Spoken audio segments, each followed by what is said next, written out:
Yo, how you going, this LadyChann, but none less straight from? Yeah, Boxology with Chann, and I am so gassed to be joined by, Master Knowledge Spencer. Ba, ba, ba, ba, ba, ba. Leon, the trooper, always there. Leon, massive love and respect as well. Ba, ba, ba, ba, ba, ba. So we are here to top it up post-fight of Joshua Pulev. So let's dive in. Right. So I would like to hear everybody's opinions, points of view, what they didn't like, what they did like. And we'll start with you, Spencer, because I know you have limited time. Yeah. You know what? I need to hit you. I think your mic needs to turn up a slight bit, though. Spence. Is that better? Yeah. Hello. Yeah. It's a bit low. It's just a bit. It's just a little low. Are you close? Yeah, go on. I am. But the thing is, I don't do Streamline from my computer. I always do it from my phone. Oh, well, I can hear you, and I can. I can hear I'll you. talk a little bit louder. Is that better? Yeah, I'm gonna put my headphones in. All right. I'm saying like I have to. Yeah, I can hear you. Yeah. I have to big up Josh's performance because it was decisive, and he's trying to become more multifaceted with his boxing. He's trying to add things in there. So Joshua has basically gone from this muscle-bound tight guy to becoming very loose, languid, showing like fluidity, showing combinations. Yeah, I mean, I just posted. It was amazing. Yeah, it was like he's watching Lennox Lewis versus Justin Fortune when Lennox Lewis was on the comeback trail after losing to Oliver McCall. Yeah. When he lost his WBC title against Oliver McCall, and he's showing different kind of things now. So I think we should appreciate what he's trying to do. We saw it was a better performance than the Ruiz fight, but in the Ruiz fight, you know that he had demons to overcome as well. Cause you know it got already. If I want to clap you up one time, and I'm free to forget like I get done. So he went in, he did his thing. And yeah, I gotta say props to AJ. You know what I mean? Did you feel that he because I know that you predicted like round 3, and you would have been right if he'd have followed through because he dropped in the round 3. Do you feel that he lagged after? Do you feel that he emptied the tank as such in round 3, and that's why you saw him dip a little bit? I think mentally we're saying to himself, don't empty the tank. I think he had more inside of him, but he said, nah, Bridget, don't empty the tank. Reserve it. Jason's guy's still here. I ain't making excuses. You know, it goes once bitten, twice shy. I think it was that. But I think he'd have learned a lot by saying, like, well, this thing that I'm doing now, it actually works. Yeah. Box man at range, I can roll, and he's gonna get it. He's only gonna improve. Andy Josh is actually a work in progress, but it's to see the work in progress. It is. And I just wanna Leon, we can all just dive in. Like, could you say your bit before I just say what I feel as well? So you add. I think it was a very fun fight to watch. It was beautiful seeing those uppercuts go in. A bit of Pulev's performance reminded me a bit of McCall in the rematch with Lewis. That's what. It seemed like he was a bit too taken by adrenaline, and it was just he couldn't quite control it. It gave him ability to take a punch, but I just thought he lost a bit of composure at times. Yeah, his chin was good, but he didn't have the full breakdown. But it was a very fun fight. I agree, and I feel like Pulev couldn't really get his range, like because Joshua's amazing mid-range, but Pulev couldn't get within range to actually land the majority of his shots. If you saw a few of his jabs, you know, like the great Pulev jab, they fell a bit shy because he was just out of range. And like you said, I feel like the adrenaline had just like, even when Joshua got into the ring, he tried to like kind of move to Joshua in the intro, and it was just like, cool down the dog, like, walk on, like. No, that was his thing. That was his thing. That's why he could get up. You know what I mean? That's why he could get up. But remember this, round 3 and I'm 120 back, Yeah. Tony back, you know. Yeah, I know. Right. Can you feel the pounded yam and I go with them the Nigerian boy and yam and he feel in the top them said himself in a language. Lord God. Right, Yeah. exactly. Right, Mhm. right, right. He turned it back. He should have been stopped then. I'm Yeah, telling he you. should have. Because it's me and Tundi was watching the fight, right? Mhm. So when round 3, Tundi said, "You're a done, you know. How did you know round 3?" I said, "Come on, man, done this guy." So it'd be like it'd be the last 8 weeks of me calling every fight back to back on its round. You know what I mean? And look there, the Pulev, because of the referee, it never happened. But I did say Yeah, the 8 ref. to 10 as well. But you know Yeah. what it is? I'm not even Yeah, I'm you not even did say fussed about that it. as well. Yeah. Like, yeah, you did. Yeah. Because I'm like not even fussed. yeah, because like my prediction, I've had like maybe 3 bang on predictions. I've got a bit better as I'm learning into the craft and stuff. But like my prediction, it was. Do you know what I said? Like in platforms, it was like he had the ability to bang Pulev over literally in the first 5 rounds. Like he tends to do his business though in other fights. It's round 7, but cool. The reason why I said 9 or 10 was because I felt like he wanted to show us like what he'd been learning since Ruiz 2 over the last year. So I felt that he wanted to do like a little mixture, a little combo of, you know, let me show you my new stuff, drag him out into deep waters because Pulev after round 6, he tends to lag. And then I'm just going to bang him over. So that is the reason. Yeah, and drown him in the deep water. Then you see me? Yeah, so that was the reason why I said 9 or 10.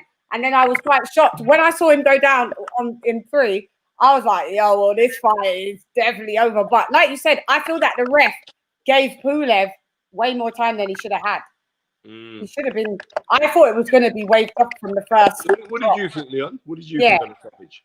Initially, I thought that, but then the guy was still there 3 rounds later. So I was like, okay, he obviously wasn't done. But him tough.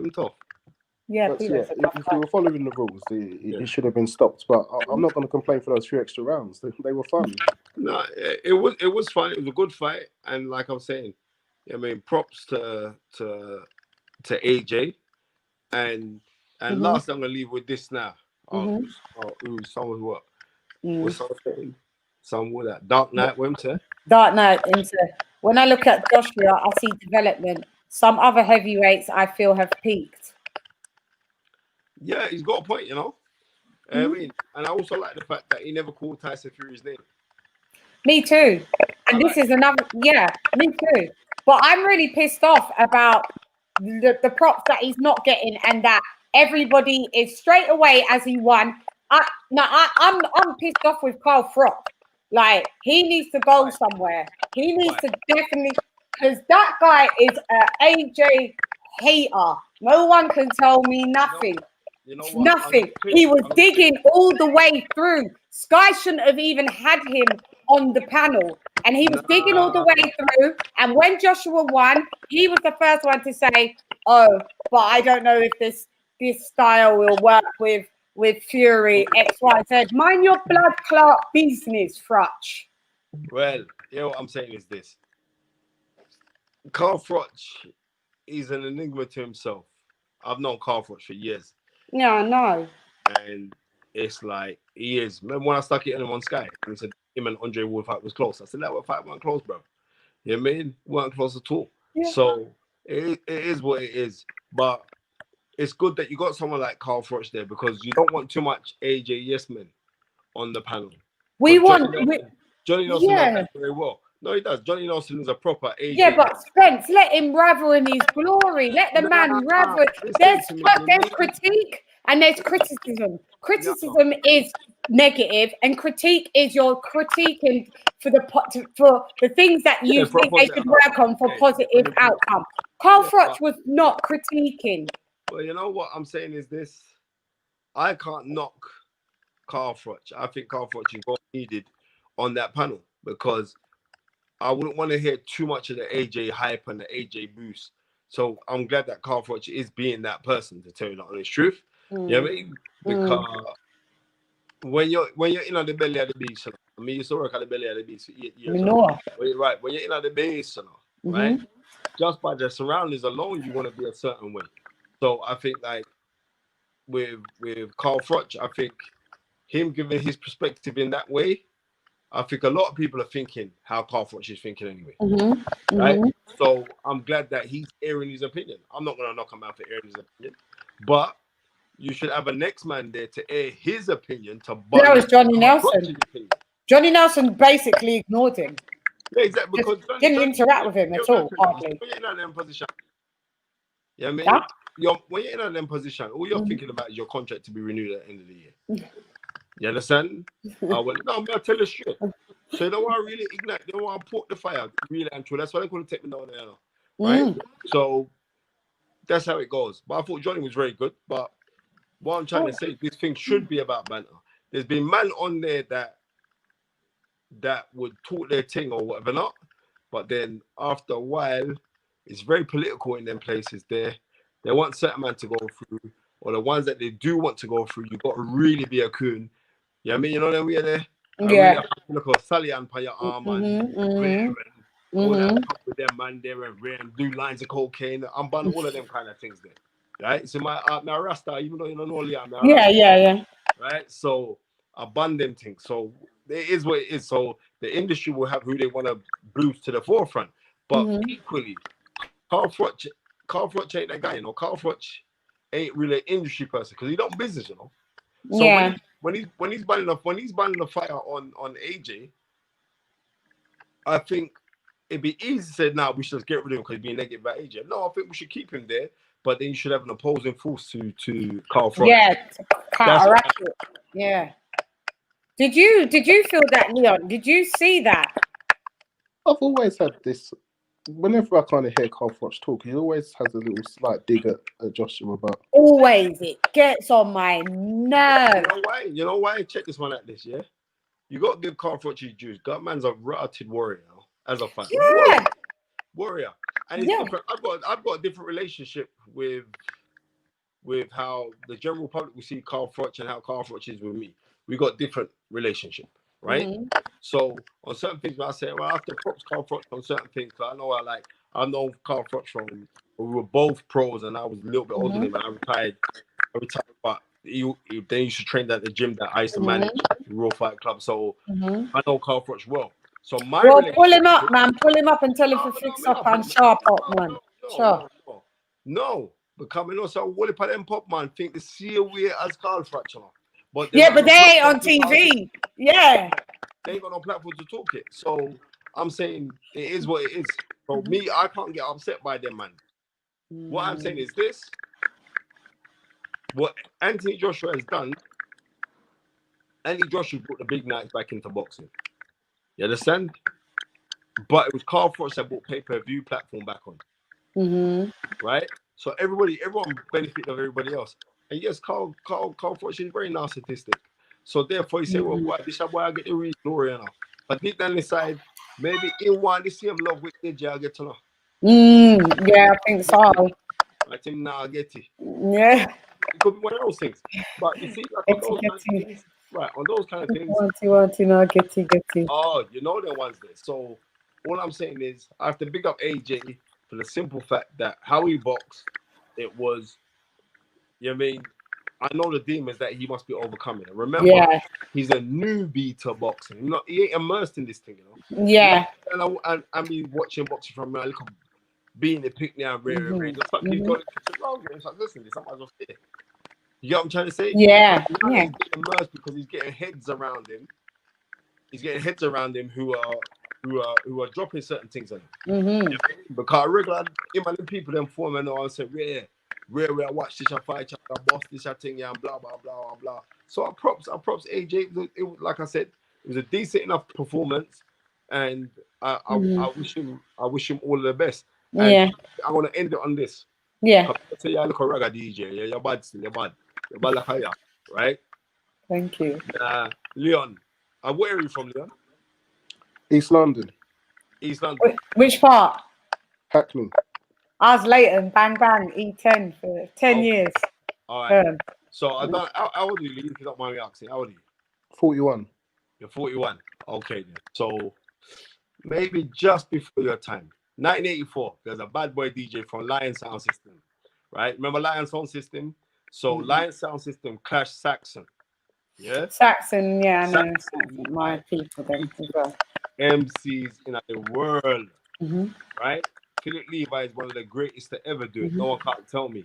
You know what I My mean? dad's Senator Dean. I don't know if you that's my dad. Yeah, That's my dad. Yeah. that's mad, right? So, Yeah. Look, I and, roll my eyes. right, yeah. So you had the Saxon crew, and they clashed in High Wycombe, right? Mm-hmm. Nobody could ever clash with Saxon crew. Saxon crew was so bad. They'd play in 2 dances in one night.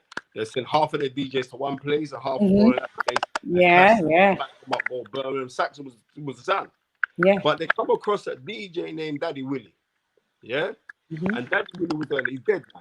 He got murdered. But Daddy Willie, but I ain't gonna lie, when I used to DJ, I used to Pirate Bear Daddy Willie.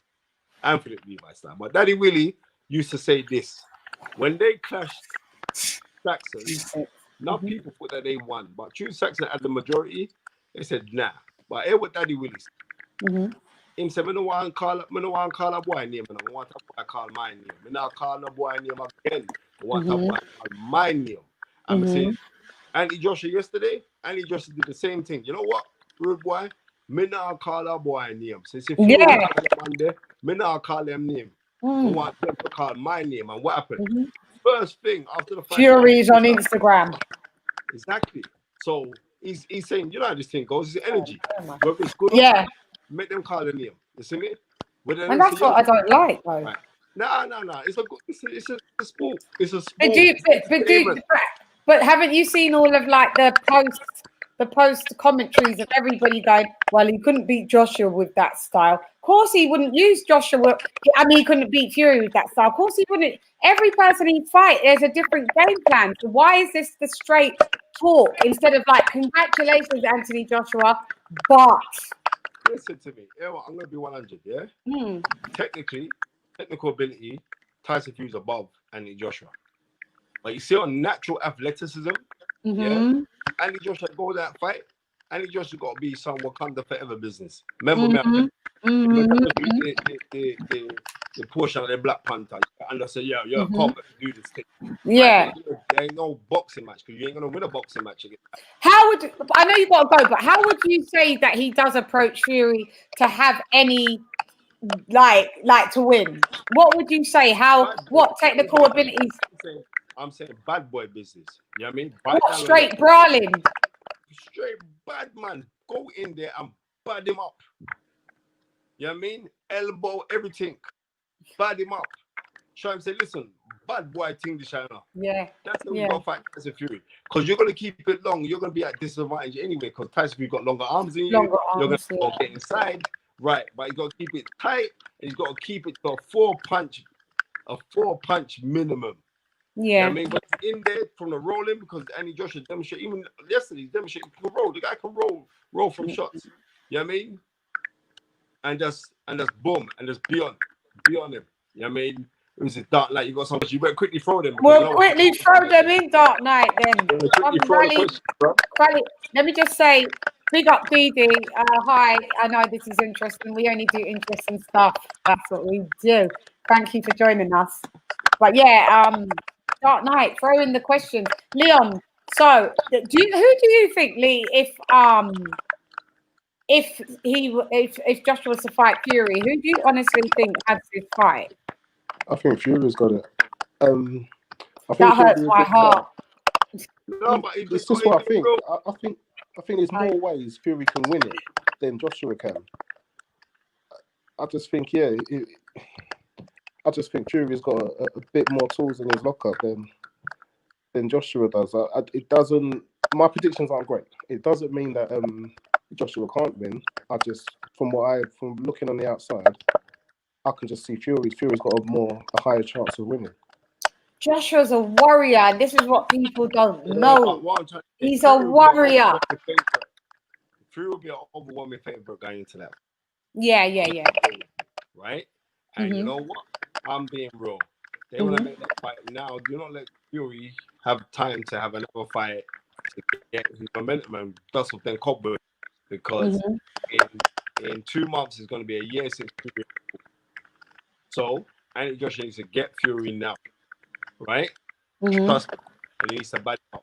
And me, I got to talk to the boy still because I went up against Sugar Hill already. Sugar Hill, right? So the quick people there, but with the beat Sugar Hill already, UK versus USA contenders, right? And they brought over White and I fighter, and we dealt with them. So therefore, the when man talk about America and can't get frightened. No, be around man that study this game. Yeah. Or people that study this game. Right? Have So you met Mark Sugar Hill? Right. Be around people that study the game. When you're around people that study the game, then that's gonna rub off on you. Andy Joshua could win this fight if he puts it on. You know what I mean? Sharp, hard jabs, fight. You know what I mean? Overhand right is the key because you're dealing with a man that's 6'9". So where does he go? It getting in right in the inside, right up close range to deal with Tyson? Yeah, can't fight him on the back foot. You mad? No. You fight him on the back foot. My man will just jab, hit you with right, and then he smothers you and all the rest. Yeah, of it. yeah. But where the game is won for Tyson Fury is on the outside because he hasn't got a good inside game. No disrespect. Yeah, but he ain't got no inside game. Andy Joshua has to fight him on the inside. And what we have to remember is this: Andy Joshua is an hellacious uppercut. Yeah, I know, it's mad. It's ridiculous. It's mad, right? The inside game where Andy Joshua would have to be on his chest like his Vicks Vapor Rub and you drink Benylin. And Tarzan. All right, well, your mother make up the cough syrup. Yeah, oh God. With ginger and garlic. Oh God, garlic, the whole lot. He's got to be on his chest. He's drinking. You feel it burn your chest. That's burn off. Yeah, bond, fire. Yeah. Dark Knight. This Spence. This is a question for you. You know. What happens in the Wilder rematch with Fury? Rematch clause with Fury. You know what? Right now, the only clause that we should be worrying about is Santa Claus. Right? We should be worrying about our next clause. I'll just be keeping it 100. There is a clause for them, but money talks. If a man says to you, "So, oh, tight, let these two fight, but you'll get X amount out of that," he's gonna take it. And he's saying, right, because if I was Deontay Wilder, I would be no rush to say I want to go fight Tyson Fury again. I'll be in a rush to learn my trade a little bit more, but not in a rush to say I want to go fight that monster. Yeah. So okay, yeah. Can I just ask you a quick question as well, Spencer? If Joshua does lose to Fury, where does he go from there? Because he's all belts go. Yeah, all belts would go if they fought right now. Yeah. So where does he go with no belt? What happens? What happens? There's loads of fights there for him, and he could rebuild. There's loads of fights because he's still Andy. But what I've noticed is this, like, and let's keep this 100. Right, big up Pep Talk, yeah. Big up Pep Talk UK, Pro Bees. Between 100, that it's two British men fighting and it's two men now. You know what I mean? And they're both two great people. So my allegiance ain't to no one but to boxing. I'm just keeping it 100. I've been hypocrite to guard Tyson Fury because Tyson Fury with MTK Global. I'm the head of MTK Global's foundation, right? So when I'm in MTK, they're good people. They look after me well. You know what I mean? So I can't be gunning out there, gunning down Tyson Fury. But what I say, we know Anthony Joshua mother, we know him father, we know what's problem. You know what I mean? I just want the man to bust. That's I just want the man to bust. Yeah. Yeah. It's bigger than their busting, you see me? Yeah. It's always a quick question. You're never gonna get off. Go on. What's he say? I can't even read. It says, it says, quick question on light heavyweight on your friend Tunde and Yard. Does Yard spar outside of his camp? And is it possible for him to move up a weight with his explosiveness? No. So do you want me to read that question again? Are you right? Two parts. I believe that Andy Yard's gonna stay where he's at light heavyweight, and he does spar, but he don't need to go at people to their camp. That was a thing of a joke thing that Tunde started with Daniel Flexen from Seconds Out about now he don't spar, and he spars with me. Come on, man, let's be real. He spars. He does spar it. It just intermittently. It's just not from beginning to end of camp. You see the sparring thing, when you're at a certain level, it's not sparring for learning. Man are coming to leak you out. Yeah. So imagine, check this one out. So I get the philosophy behind, well, we spar in-house. We've got our own guys who we spar with.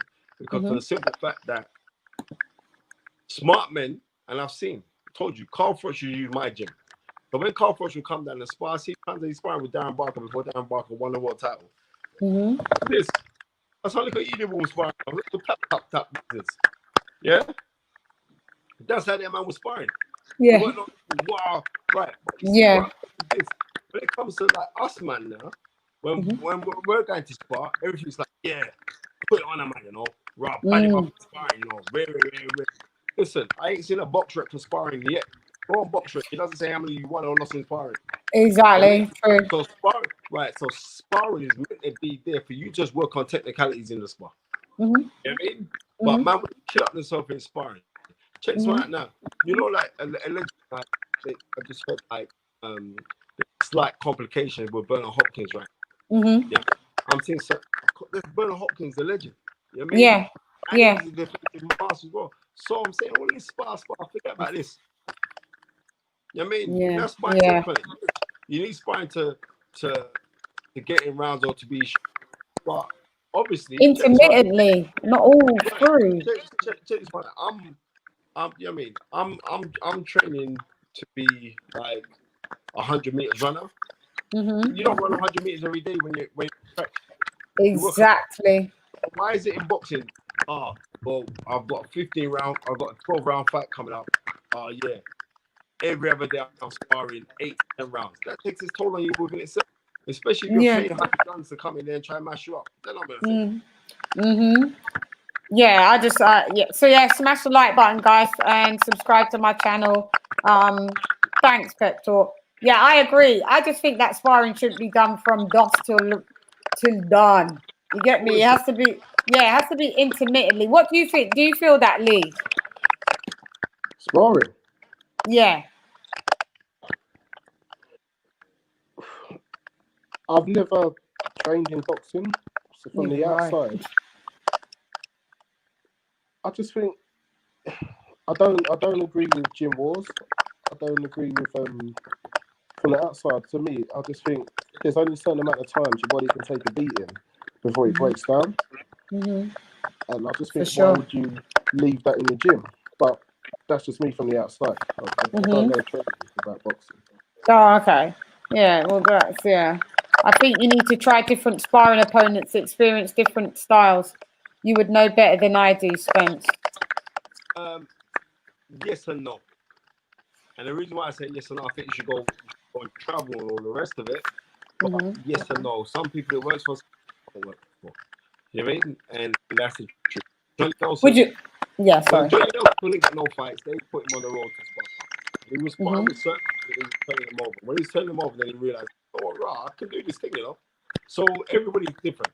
Ultimately, you see, in sparring, I was the king in sparring. I'd bash anybody. I'd turn you over. Don't make no difference. I didn't pick up the titles. I got to the top 10, I didn't pick up no titles. So it is what it is. I'm not a great believer in the big, massive, hard spars because sparring takes its toll on you too. Yes, you have to be the glove guard, but it takes its toll. But I do think you should sharpen your trade 100%. You know what I mean? But yeah. And Pep Talk saying, why are some people criticizing AJ as he was sharp yesterday? Well, it's just all a matter of opinion, isn't it? Basically, to be fair. Listen, that's why it's important, LadyChann, that you got your channel and other people like you got the channel, so you're going to put up a different perspective coming from a different cultural identity. And that's why the prop, that's why you could say, yeah, come. I say, I'm going to jump in it. I know. Thank you so much. I mean, a big deal as well, but I'm just keeping it 100. You know what I mean? After LadyChann, just keep on doing your thing, keep on pushing forward. You know the rules. Oh God, first you can never come second. You know what I mean? And when Tony says dream when you come here, I twist it and I say, speak it, seek it, you see what you say. Go out there, grab this thing with 2 hands, keep on pushing forward, my sis. I will do. Because we need more females talking. But unfortunately, we get females who are talking boxing, but you don't really know what they're talking about in this game. But you can see that we're being immersed in this thing. Yeah. And you're immersed in this thing. And I'm still learning, And you're passionate, which I enjoy. Yeah. Exactly. Yeah. You can never stop learning. As you can look in my back, I got boxing on constantly in my house. I know. I've seen the other day you had Muhammad Ali behind you fighting as well. Right. Yeah. Man cave's my man cave right now. In my man cave, boxing is constantly on. The reason why it's constantly on, so I'll constantly pick up things. You can never ever stop learning. Yeah. I'll take your advice. Thanks, Spence. You know we'll catch up anyways. Yeah. See you later, Spence. See you later. Bye-bye. Yeah, Lee. Oh, there's a question for you, Leon. Leon, it's your microphone. It's really niggling. It's making a noise. A crackling noise. Yeah. Yeah, I was hoping that could Can you hear me now? Really? Check one, check. Chickadee, check. Still gonna niggle. But you answer this question first. Oh, my top 5 heavyweights. I should say Fury and Joshua.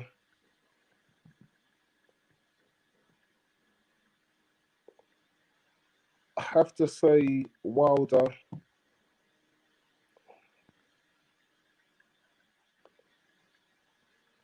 Dillian White and Ruiz. Okay, so I don't really have a top 5, but if I have to, definitely it's going to be AJ. It's not going to be in no order, to be fair. It's going to be AJ, Mike Tyson, George Foreman, Muhammad Ali. Who else would I give that slot? I wouldn't give it to Wilder. You wouldn't be in my top 5 at all with one style. Neither would Tyson Fury. He might be like at number 7 or something like that, even dropped down. But yeah, I could give you those 4 if that's okay, Dark Knight. Spencer gone. Dominoes gone. You're gonna have to hit up Spencer Pep Talk and Arts when he wants to do these. Yeah, so let me just chop it up a bit more about the fight. So I felt that maybe Spencer's right actually that he actually didn't empty the tank, that he had some reservations, but I'm wondering what was he reserving for, because if you have reservations you would have thought I'm just reserving for another maybe 2 rounds and then I'm going to duppy him. But he obviously thought that he may have to reserve to go to the entire distance, is what I'm thinking then. Because he may have felt that he was maybe a quarter close to emptying the tank and he thought, well on, let me just dress back and fall back. You see me? Like, maybe he thought that because he didn't take him out till 9.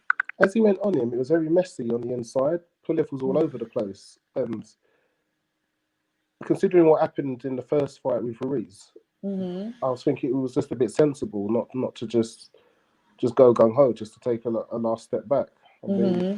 Follow the game plan. I think when he went back into his corner, because he did unravel slightly, and I remember making a mental note of that when he went into his corner. It was kind of like, I remember the Ruiz too. It was kind of like Rob McCracken, just like, yo, stick to the game plan. Because when you come off the game plan, you get conked. And everybody knows that Joshua, to the side of the head, and, you know, even though they should be going round the back, but to the side of the head, he's got a kind of a weakness for that. And, you know, those concussive punches, and hence what we saw in Ruiz too. Ruiz won, sorry. And, I just think that when he, you saw him unravel a little bit, and he got a couple of, but give him credit, he actually kind of shook it off.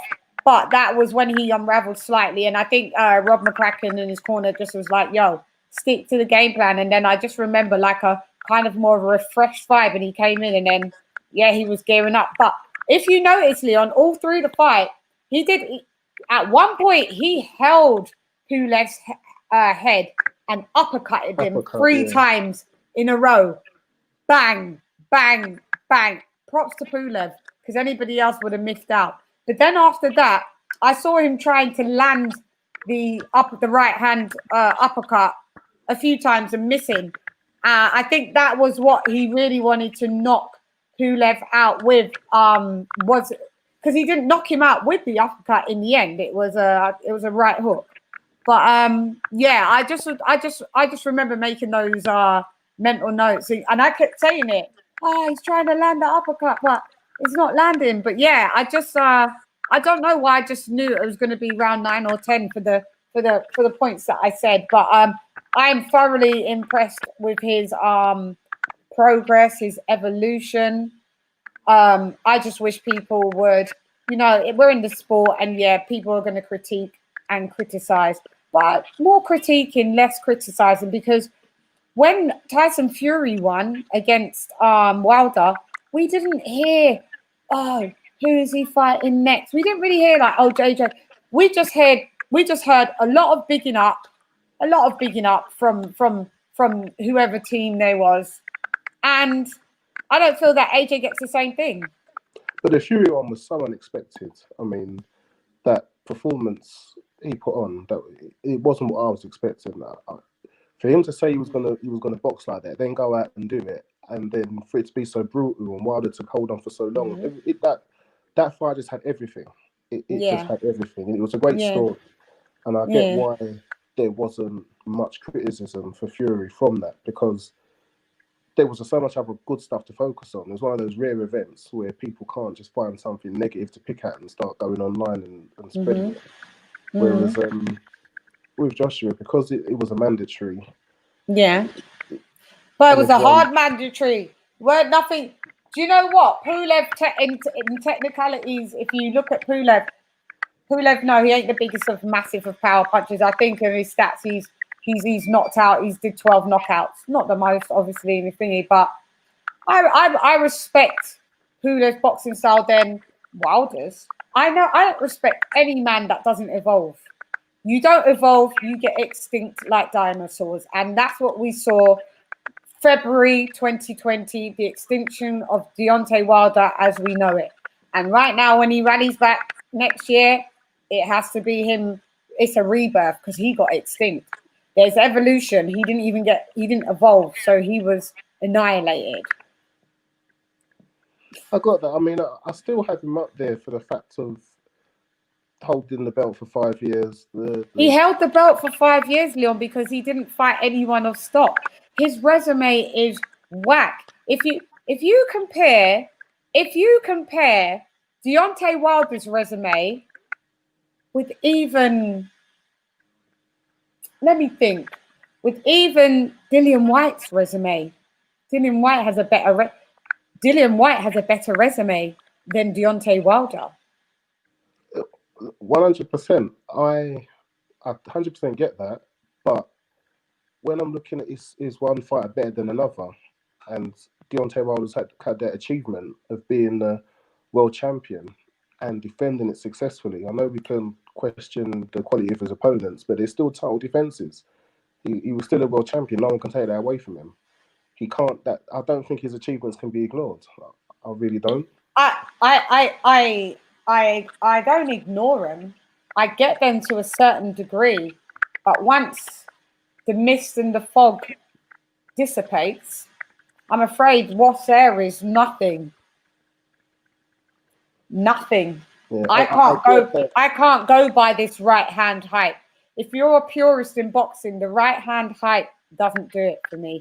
For a casual fan, watching right hand knockouts happen in every fight, and that's just the one style that they see, and that's the one style that they become accustomed. For them, it's the greatest thing since sliced bread, but for me, it's boring. And I knew it wasn't going to fare well. It wasn't going to have longevity. Huh? Wilder Ortiz won. You thought that was a boring fight? Wilder Ortiz won?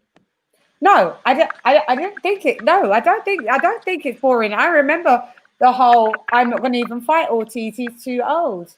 I refuse. In the end, you had to fight Ortiz. That is the one. That is Ortiz, and who else would I give? That's of stock on his resume. Ortiz and okay, so Ortiz twice. Who else is of stock that's on his resume other than Ortiz? That he's beaten. Mm-hmm. Yeah. Ortiz is his biggest. Ortiz and Tyson Fury. Fishing in shallow waters. He has been. Ortiz and Tyson Fury is the only of stock on his resume. And then we'll go to Tyson Fury and we'll go to Klitschko and now not Anthony Joshua, Wilder. We will go to, who else will we have as stockers on Tyson Fury? Tyson Fury is like 1 or 2 more than Wilder, but he's never defended any belts. Yes. How is he the #1 heavyweight with Ring Magazine and he's never defended any belts? How do people put him as #1 and he's never defended? You just said you liked Wilder because he's defended the title for 5 years and da-da-da-da. So then that contradicts that. Why do you like Tyson Fury? I put Fury as #1. One, undefeated. Why? Because he's undefeated. So for one reason, but for 2, the way he performs under pressure when it counts. Been able to go away from home and take out 2 long-standing champions in the fashion he did, and he did it in 2 completely different styles. Nope. I think you can't ignore that. Yeah, I've ignored it. I've ignored it. I've yawned. I've fully ignored it. Sorry, I'm not. I've ignored. I've gone to sleep. I've ignored it. Means nothing. Means nothing to me. I tried to look to give people credit. Yeah, if you have to search for the credit that deep, that means the credit is never nothing of suffice. It's not sufficient enough to talk about. With Fury, it's not searching that deep, isn't it? He's the only person to have held every belt. He's never lost. Leon, listen to what you're saying. He's won every belt and he vacated every belt because he wanted to do drugs and booze. And yeah, we'll throw in the mental health thing, the trilogy. I can't respect a fighter that I respect the comeback. I can't respect I held the belts. You haven't defended in 42 or 43-0. You have not defended one title. You are not technically a great boxer. Anthony A.J. Joshua has defended 10 titles, 10 times, 10. And he's only been a pro for 11 years or 10 years. Allow it, Leon. Tyson Fury That's how I see it. Tyson Fury. Opinion I've got. Tyson Fury is just overrated, in my opinion. Massively overrated. Yeah, we'll get to your questions, Dark Knight. Thank you. We're going to keep them. We will. Go on, Leon. Yeah, another unpopular opinion, 2 more. I think that Joshua should fight Usyk. He's mandatory. And I also think that Fury should fight with Wilder the rematch. Mm-hmm. Wilder, you have to wait. Yeah. I mean, Fury, you have to wait. Go on. Yeah, I just think that Fury agreed to the rematch. He should fulfill it. And I think I don't know. I know a lot of people don't care and they just want to see them fight. But I think I care. It would be good to have a proper undisputed. So I think it would. Getting those titles. And I think Joshua thinks the same way. I don't think. Yeah, he does. It's only Eddie Hearn that said about from what I've vacating belt. I've never heard Joshua say turning on one of his belts. I've never heard him say that. Never has he said it. He's always said, "I'm looking to be unified champion." And to be unified champion, guess what? You can't drop a belt. Then you're not unifying. So Eddie Hearn, which is, I like Eddie Hearn, but my beef with him sometimes is that Eddie likes to talk too much on behalf of Joshua. I know he roots for Joshua. I know that he's his gang. But at the end of the day, Eddie, when it comes to career decisions as such, that is not your job to talk about. You do not talk about Anthony Joshua vacating belts. He's never said that publicly. So you need to stop saying it, Eddie Hearn. You really need to stop saying it. Let's answer Dark Knight's question. Yes, Leon, nothing wrong with AJ's style to be patient and wait for another opportunity without jeopardizing exposing himself. I think AJ's accuracy and speed needs a touch more tuning. Yeah, I would feel the first part of your statement I agree with as well. I would agree that, you know, his accuracy does need a bit of a tune up because, like I said, he kept going for a specific punch, which was the right uppercut, and at times he missed more than he landed that. So I would agree, but yep, definitely he's a work in progress, and his speed, he's fast, but he's not the fastest yet. And if he can train and improve on that, I would hope that he does, because I agree as well on that. So yeah. Where do you think he can prove more to perfection? If you're talking about AJ, well, you kind of already said it. Where do you think AJ could improve, Lee? To me, watching the Pulev fight, he looks a bit messy on the inside. Mm-hmm.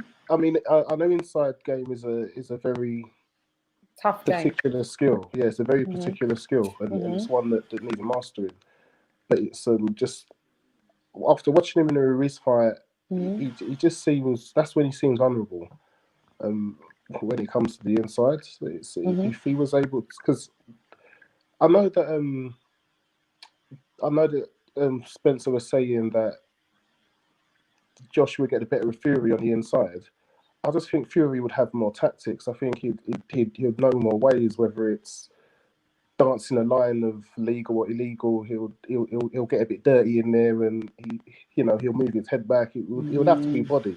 Yeah. For Joshua to chop him down from. I don't think he'll get an uppercut to his chin. I just think Fury's head movement is too good. Yeah, I'll give him that.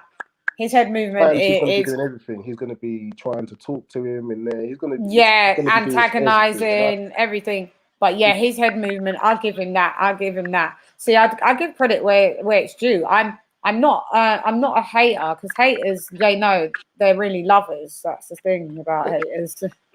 And this is why I think that Fury would be the favourite to win, because I think Fury's got more weapons in the arsenal that he can use. He's got more tactics he can exploit. And I'm not saying it's not a close fight. I'm just saying if I had to pick one, I would have to think that Fury has a higher chance of getting the victory. And if Joshua beats Fury twice, then everything that he would have really pulled something special out the bag on 2 occasions, because I don't think that would be an easy feat. It's not going to be. I never think it's going to be an easy fight. It's going to be possibly the hardest fight of Joshua's career, no doubt. I just think that it's just hard to predict. We predict as he's evolving, and there's nothing wrong with that, because we can't wait or we don't know when a fight is going to get to their final standpoint of non-evolution as such. Then we're allowed to predict. No, it doesn't go like that. But I just think that AJ's story is such an interesting story, and the progress that he's making, it's not a run of the mill. You couldn't write it in a movie. Well, I guess you could. There should be an AJ and Wilder and all of this. It would be good to have a heavyweight biopic. But yeah, I just don't think you can really write him off in a fight with Fury just as yet, because we really have seen him pull out all the stops and really seen him come with different styles, like every single time at the moment. Every single time. Straight back in against Ruiz after what he did to him. After 6 months. Yeah, after what he did to him, straight back in, and to pull that off in a different style, you've got to respect that. But in the same way, that's why I respect what Fury's done in the ways he's done it, and I respect what Dillian White's done, what Andrew Ruiz has done, and what Wilder's done. Because it's I sit there and I watch the fight sometimes. When I Dark Knight is 2 ends. I just think Dark Knight is 2 ends. Yeah, for who are you talking about? For any boxer, but for go through stuff. Even Dillian White with Povetkin. to go straight back in, be into straight the hungry. rematch. Yeah, just this. I just find it fascinating, like the mental toughness it takes to do what they do. It does. And to perform. Because even that beatdown that Wilder took, I looked at the guy and that looked like somebody that was broken from the inside, but my man was not going anywhere. Like I was very But he got surprised at how walked. much resilience he had, because I just thought I had been given the impression that from looking at past fights that he was vulnerable to he had a suspect chin, but that was absolutely my man withheld a He beat does in his have a face. suspect chin, but you know what it is? Tyson Fury doesn't have a great power punch. Bottom line, he's not for the big size that he is. Tyson Fury, hence why they call him pillow fists. Tyson Fury's punch ain't all that. Let's have it right. Let's have it right. I don't know. I look at Wilder's face after that second fight. That's wow. Do you know if you know anything about Deontay Wilder, like what I know, if you poked Deontay Wilder in his cheek, he swells. He's a massive sweller. Everybody knows that. He swells easy. You don't have to do much to Deontay Wilder to make his face look facially challenged. Okay. Go and look at all the fights that he's been in. He's I don't know what is Tyson Fury's knockout ratio. I need to look on it. What's his knockout ratio? Do you know? He more gets technical knockouts, doesn't he? I'm not sure the percentages. I could check it up on Boxrec. He's a more where the opponents they're just not giving anything back. He's just hitting them and they're not hitting back. I think that's how he got Chisora. He just doesn't have a great power punch. Tyson Fury knockout ratio. There's some more I shouldn't. Don't know. Oh no, not this one. Oh yeah, this one. Go ahead. Lee, can you see it? What that reads while I just check the knockout ratio. Okay, but Chann, Fury's record has to be respected. Not convinced on his mental health claims either. The fight I'd like to see is Wyatt versus Wilder. Could you imagine a press conference? Absolutely, that would be worth the entry fee. I'd love to see Wyatt and Wilder. Yeah, just going off on it. I'd love it. Dillian would punch his face off. Dillian just reminds me of that guy in school that could just cuss everyone. And everyone. You'd always lose because everyone else would be laughing so much. Everyone. His knockout thingamajig is... Well, it doesn't say that. It's 21 knockouts. But that doesn't know... You don't know if that's stoppages and... Yeah, I think he more gets TKOs rather than they're just left flat on their back.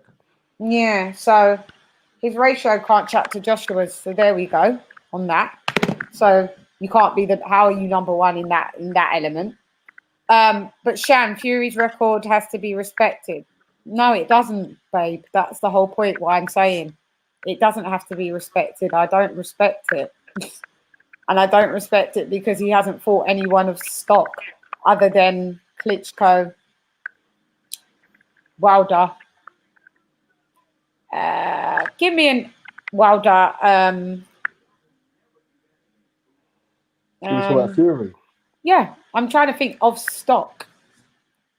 He was one of the first people to beat Chisora. I mean, I know Chisora's got a lot of losses now, but Chisora's not of stock. I think Chisora was unbeaten. I think Chisora was unbeaten at the time. Well, then he just caught him while he was starting the losing spree because Derek Chisora isn't of stock. Sorry. You're not going to give Fury. Derek Chisora's actually got a better resume than Tyson Fury. How about that? But hey, he's not of stock, but he's got a better. I give Chisora props for fighting better people than Tyson Fury. If we had to do a resume top 10, Tyson Fury wouldn't be in the top 10 of resumes. Would never. Everybody knows it as well. Look, Tyson Fury's record is gash. Two top 10 fighters in his whole career. Thank you very much. This is what I say. Thank you. Nick But he Hammer. pulls out the big victories and the big moments with low levels. The big titles. It's like being.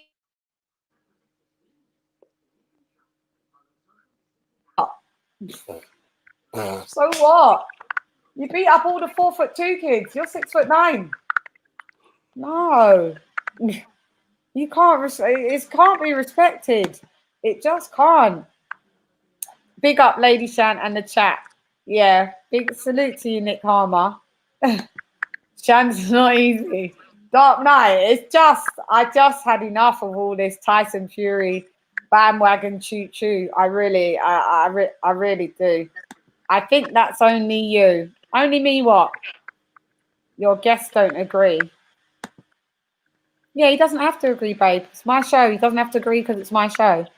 And if I agree, it doesn't mean it's just me out of everybody in the world that has this opinion. It's just only me and him on the show. So he represents himself and I represent myself. Doesn't mean because I agree, billions of others don't agree, or billions of others do agree. We don't know the representations of how many people agree where there's 2 people on the show and there's like 52 million people in the United Kingdom, mate. Like, drop me out. Anyway, moving along. AJ has beaten more than top 10 opponents than Fury. Wilder and Ruiz put together. Nick Harmer, exactamente. I would agree with that, but I think I do think that what's contributed to that is the money that's available when you fight against Joshua. I think he's going to have more top 10 opponents that are willing to fight him on his terms because of the money that comes with the purse that comes with the Joshua bout. You know, I'm not. That's not the reason. That's not acceptable, and that's not the reason why Joshua doesn't have to fight those people to make their bank account better. That doesn't make sense. He's yes, they do want to fight him because you know the purses are monstrous, but at the end of the day, Joshua could evade half of these people easily. He chose not to. Well, it's just let's just call a spade a spade. It's a lot more difficult, isn't it? When you're collecting belts, you've got a lot more mandatories because you've got to pay all your sanctioning fees. Yeah, I mean, yes, it's easier if you've got one belt. You've got one mandatory you have to worry about, and if you don't like like with Dillian White, with Wilder and Dillian White. If you personally just have something against that mandatory, you just don't want to fight them because you just don't want to. It's easier to put that off. Whereas then you got more belts, it's more difficult to do that. But then his resume's still better because his resume's better because he wanted the belts and he collected them. Yeah, it is, isn't it? It is bottom line, and people need to start giving him some more credit. That's all. Like there's points that AJ has to improve. Don't get it twisted. I do this and I analyze, and I'm just not because it's AJ. But I think sometimes we have to give credit where it's due in life and discredit where discredit is due in life.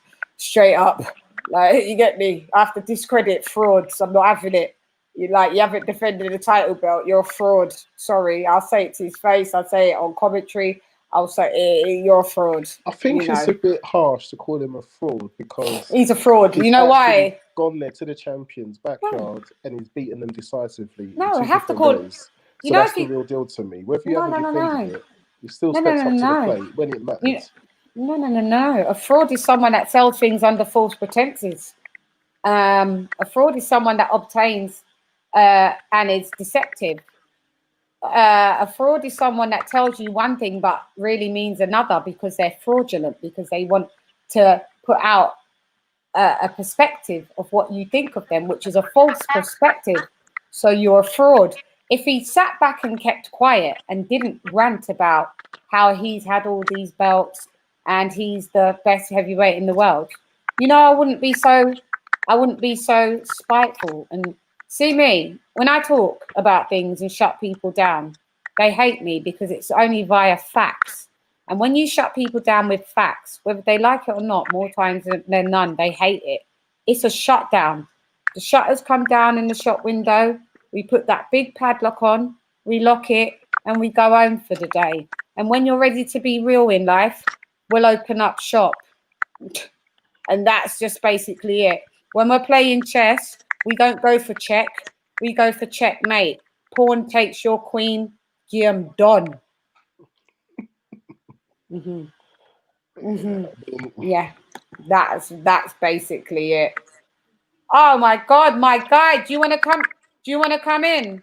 I'm gonna send you I'm gonna send the link here, guys. Anybody wants to come in and have a word, because my guy Steve, you got from Speak. Here we go. Anybody want to come in? Speak Your Mind Sports. There's the link. We'll stay on for a little bit and have some more guests. I really would love that. Like, me and Leon would love that. So if anybody wants to come in the room, I know there's people having problems of coming in, because I've had 2 people that have said they can't get in the room for some reason, and I'm not sure why. Yeah, that's how I thought the whole cards was. I thought it was. The other better card than was I expected. decent. Yeah, I really like the Fury fight. I like the Fury fight. Watching him go at Marius White before he got the cut, I was just not expecting that. Can I say something about that as well, Lee? But this is where I see you, and I'm letting you in the stream in 2 seconds. You know what? Their weaknesses that runs in their family now, what I've realized, their skin. They're predisposed for their skin to Tyson Fury with the Otto violin, and now Huey Fury. The Fury one was a headbutt. That could happen. That was a headbutt. I still, yeah, I know it's massive. I still have a theory that their skin viability isn't as great as what we think. And if Anthony Joshua gets but Fury's still a trooper. He will still, fight. Yes, D Jefferson in the building. What's up, sis? How you doing, LadyChann? I'm here, man. Well, thank you for joining me on Boxology with Chann. We're here, man. What do you want to say? What did you think about last night? Anthony Joshua had the greatest performance, man. That was a spectacular performance. You know, you're gonna get a lot of these people out here trying to find a way to hate on his performance. You're gonna get a lot of people out here that know that it was a spectacular performance, right? But they're only gonna talk about what they saw wrong, right? Right. But you know deep down, it was a great performance. So maybe you just mad because he did better than you thought he was gonna do, or something like that, right? So all you can do is point out what he didn't do, or point out what he could have done better, instead of just say, "Hey, man, that was a spectacular performance," right? But I wanted to also touch on what you just said about the skin, right? And I'm not sure, like, I dabble around in UFC as well. Like, my channel Speak Your Mind Sports Talk. It can be football, tennis, UFC, soccer, whatever. But in the MMA, you got the Diaz brothers, right? Nate Diaz and Nick Diaz. For some reason, these jokers just cut easy. They cut easily. They can fight through it, but it's just something about maybe their DNA, their family trait or something, that they cut easily. Right. And so when you said that about the Furies, it could be something to that, because the Diaz brothers over in the UFC, if anybody knows MMA, the Diaz brothers cut easy. They cut extremely easy. So it could be one of those things. That's the interesting point you brought up. Yeah, that's what I was thinking. I was like, yo, they may have like skin tissue viability weakness. Just they can fight through it, as we've seen, but that may be Achilles' heel for if AJ fights Tyson. If he busts, just to put it blunt, if he busts his face, that may be a way that he can control the fight, to be fair, and probably get a stoppage. The fight's really interesting, and tell me what you thought about. What did you think about Joshua's performance and Pulev's performance? I think that Pulev. I mean, it is what it is, but I want to praise Joshua here for a second, because Pulev. I said before the fight that although Pulev is a top 10 guy, he's one of these top 10 guys that don't have anything for Joshua, right? but he's still a top 10 guy. So you can't just say he just beat up Pulev. No, he beat up a top 10 heavyweight, This and is he what I'm beat him trying to up make people know. in Yeah. impressive fashion. But here's something that I want to say, because I believe that when people hear this that are fans of AJ, they take this as a knock. When a guy on my channel even said this, people talk about, well, he was a bit impatient. And I want to offer a perspective on that, because I don't believe that it's a knock on AJ. And here's my thing with it. There were certain instances in that fight early, especially the first time he got Pulev hurt. Like the first couple of rounds, he's doing his thing. He's actually boxing. He's using his head. He's taking in information. He's seeing how Pulev respond to feints and jabs and so forth. So he's not doing much activity, but he's processing information. So when he started to loosen up, he hurts Pulev. Okay, now he wanted to jump on him. Okay, and a lot of fighters do. But even Joshua made adjustments coming into that next round and started to be more patient. So if somebody says he was a bit impatient, I've heard AJ fans, what do you mean? You just trying to confuse him. It was a beautiful fight, but at a certain level, he was impatient. But what makes it even more beautiful about Joshua is that he realized he was impatient and adjusted mid-fight.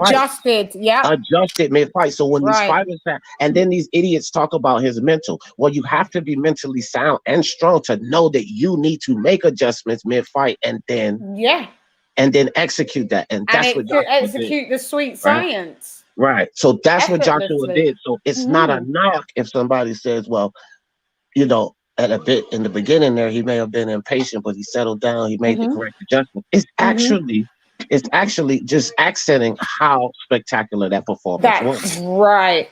This is what I'm exactly. And you know, when I had the pleasure of coming on your channel, I got the prediction spot on, didn't I?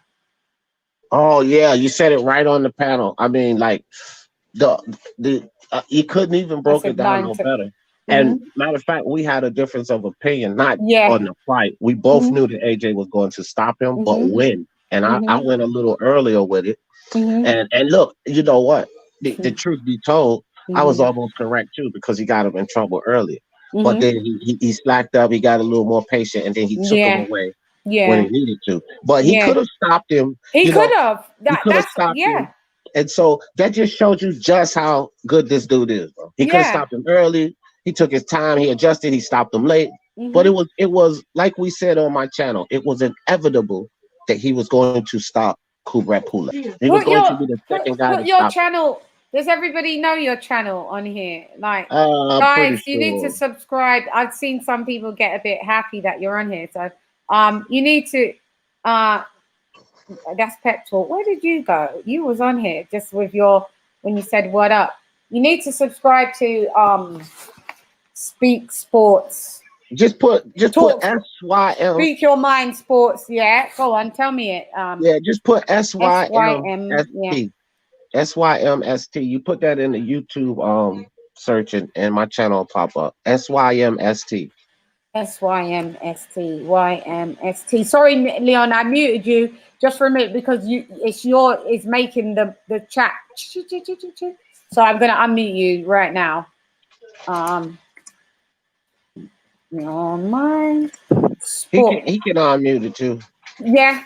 If you mute him, he can unmute it. But like Rapstar, you know our guy Rapstar. Rapstar, his mic got that pop. So I'll mute him. But when they want to talk, they could just unmute themselves. Oh, okay. So you can unmute.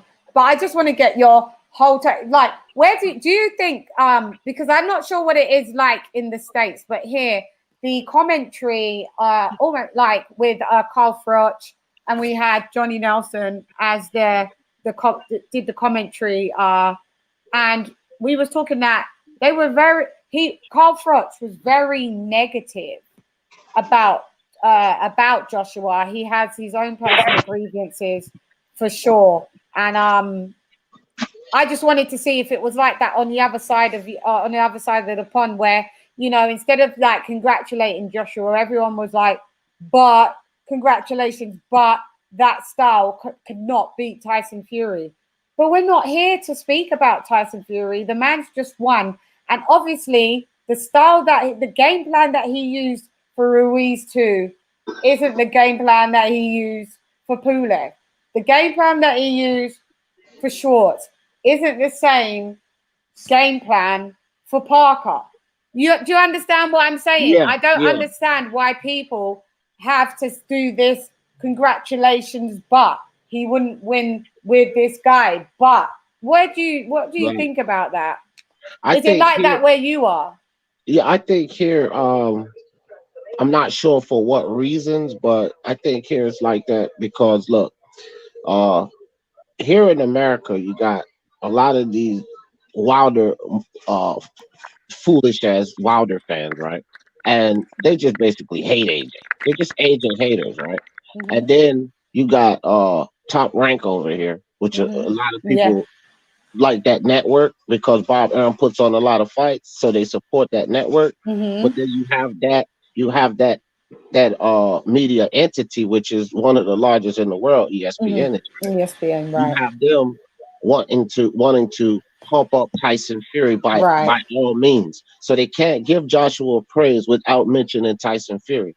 So if it's not about hate or just people just simply hating the man or a promotional or network agenda, they're doing the same foolishness over here. And I think it's just really it's just a fear. It's a fear of guys that's not fans of his. It's a fear of guys that support another heavyweight because they understand that their guy's not better than him. Right. And that's just it. It's just the fear that they're not better than Joshua. The only argument that can be made is it's Fury and for Fury fans, but those two guys are going to get into the ring. It's going to happen because Joshua ain't running away from that. They will either fight or Fury will retire from boxing. But if it's one thing that I'm confident about, and I'm a guy that supports Fury, but if it's one thing that I'm confident about is that if somebody runs away from that fight, it will not be Joshua. It will be Fury to do something and duck. Make that fight not happen. It will not be Anthony Joshua that runs away from that fight. And even as a Fury fan, I can easily admit that it will not, because Fury has shown us the propensity to do this dumb shit. You had on the break before and you start sniffing coke, drinking, and left us all hanging high and dry. Right? Joshua just keeps going forward. And he didn't even do like Wilder when he lost to Ruiz. He put a video out the very next day and he told his fans, he said, "Hey, look, man, don't make excuses for me because I'm not making excuses." He told his fans, "Don't make excuses." That's some respectable shit. And he kept pushing forward. He kept pushing forward. So you can be comfortable that a guy like Anthony Joshua is going to keep pushing forward. And this in Fury, look, whether I support him or not, I'm wise enough to know that Fury does some completely idiotic shit, right? And you never know what you're going to get next with which Fury you're gonna get. He's an enigma, right? We don't know what we're gonna get next with this guy, right? So but with that understanding, I just expect from Fury what I expect from him. Just because I like what he does in the ring. See, I can separate the two. Boxing fans get too goddamn emotional. With me, it's all about boxing, baby. It's all about boxing. I put boxing first, boxers second. So I don't give a fuck if they smack the woman out the ring. Okay, that's not my business. He's a scum for that. But look at how he performs in the ring, and that's what I look at these guys for. Because look, let's be honest. They love the fan support, but they don't give a shit what I do in my personal life. So why should I give a shit what they do in there? Right. Yeah. Point taken. Definitely. But yeah, I understand what you're saying. I'm not the biggest. I'm not pro Fury. I'm not anti Fury. I'm a little bit just neutral because where do you think it sits? Where we was discussing that, Fury hasn't defended any titles though. Dude. I know, and that's a problem. That's a problem with Tyson Fury. That's why when these Fury fans argue, "Hey, no way, Joshua is the number one heavyweight. Fury did this. He beat Klitschko first. He's won every belt there is to win." I say he never defended a fucking title. He only fights trash in between the big fights. Like so, they want to pump their guy up for. A lot of these fans believe that to pump their guy up, they have to bash down the other guy, and you don't have to do that because we can nitpick at any champion. You can nitpick at Ali, and Ali, Ali yeah, greater than both of them, right, right? You can nitpick at Ali. So you don't have to bash the other guy to bring up your guy. It just spit the right, facts. Just spit the facts about your guy and leave the other guy out of it. right, yeah. Leon, agree? I mean, for me, I think the whole tribalism a bit, especially with the United States versus the UK. Me personally, if I'm not we part get of it. a UK undisputed champion, Hmm. it doesn't mean I'm better than any American person. It just means that Joshua or There's a Fury UK person is the that best boxer. best That's box what we'll spotter go at off the of. moment, right? I don't agree with the whole. I can't take credit off of what somebody else has done just Mhm, because they happen to come from the same country as me. mhm, I mhm. get if I relate to somebody and I want them to win. There's some fighters I take to I relate to them. I want them to win, but that's their Right, achievements. right. I can't bring it home and pay no bills with it. So Mhm, it's I just avoid getting. That's why I can be like, yeah, I like Fury for this. I like Wilder for that. I like Joshua for this. mm. Keep them Yeah, like because I think you like admitting what D sets of facts. says. We don't like each other, but I'm not getting You're a invested in fan it. of the sport. You're not putting emotion before the sport as such. I think, yeah, and I respect that. And can we just answer this? After the third, I was sure Pulev was going down in the fourth for good. D, did you think that Joshua should have finished him off like straight away by round 4, by the next round? Nope, nope. That was the see, and this is where that's what I apply to the sweet science. I say this is what Mhm, makes the fact that he didn't go in there and just mhm. try to finish him off like that in the fourth. That's what makes this a spectacular performance. Right. And later down the line, people would think about it. Now, I'm gonna give you a fight last night where you saw a guy do the exact opposite and he got himself into trouble doing it. But this is the adjustment that Joshua made. He did not rush. Mhm, He took more patience in that first fourth round and stayed calculated. But you watch Felix Verdejo versus Nakatani, he got impatient. He was looping shots. So if he adjusted and took a more patient approach like Joshua did, maybe he beats Nakatani. But mhm, Joshua didn't. Joshua mhm, didn't rush. So mhm. when he came out in that fourth round, he had some things figured out. But Right. again, he was up. He had to, you know what I mean? He had some things Yeah. figured out. So So did you think he? So you like we just had Spencer Fear on just earlier, and I said to Spencer, oh, maybe he emptied his tank on the third, because his punch output on that third round was wild. And Spencer said no, maybe he just realized that he had to reserve more in the tank because maybe he thought he was going to go the distance then, but that's what I think. Then maybe he thought, no, oh, no, not at all. mhm, Joshua's an animal, man. mhm, Joshua's an animal. And mhm, see, like people put too much in this Ruiz situation. I think they put right. too much because they start talking about. You remember when you was on my live? I'm like, Mhm. people out of their mind talking about this guy's mental and his chin and his heart. Like they shouldn't even be questioning that. The Ruiz match was called a smart boxing move. It's like Mhm. people so interested in seeing knockouts, they forget about the sweet science, right? So Yep. the second Ruiz fight, they put too much into it, and it wasn't his mental. Joshua is one of these heavyweights that he's a dog, right? Right. He's mean. He's gonna get you out. So it's sort of like I don't know. I used to fight in the street a lot, right? So it's sort of like where you fighting in the street and then somebody rock you, but you know you Right. can beat them up, right? So Yeah. you just kind of back up, like, okay, I'm gonna get your ass. Let me do this. Just let me do Right. this. So you stop and you calculate. You know what I mean? And I think that's what the fourth round was. He may have Yeah. pulled out on the gas a little bit, but that's an adjustment to reserve yourself. But I think it was more of a patient thing because I can hurt him with this shot, hurt him with that shot, keep breaking him down. He'll Mhm. gas before I will. See, it's just boxing. That's IQ. That's using your tools. You see how Joshua lean those muscles down? He used to be this big bodybuilder looking kind of guy. Yeah, He and I lean those always muscles said, down. you know what, D? I always said that's not going to do him well.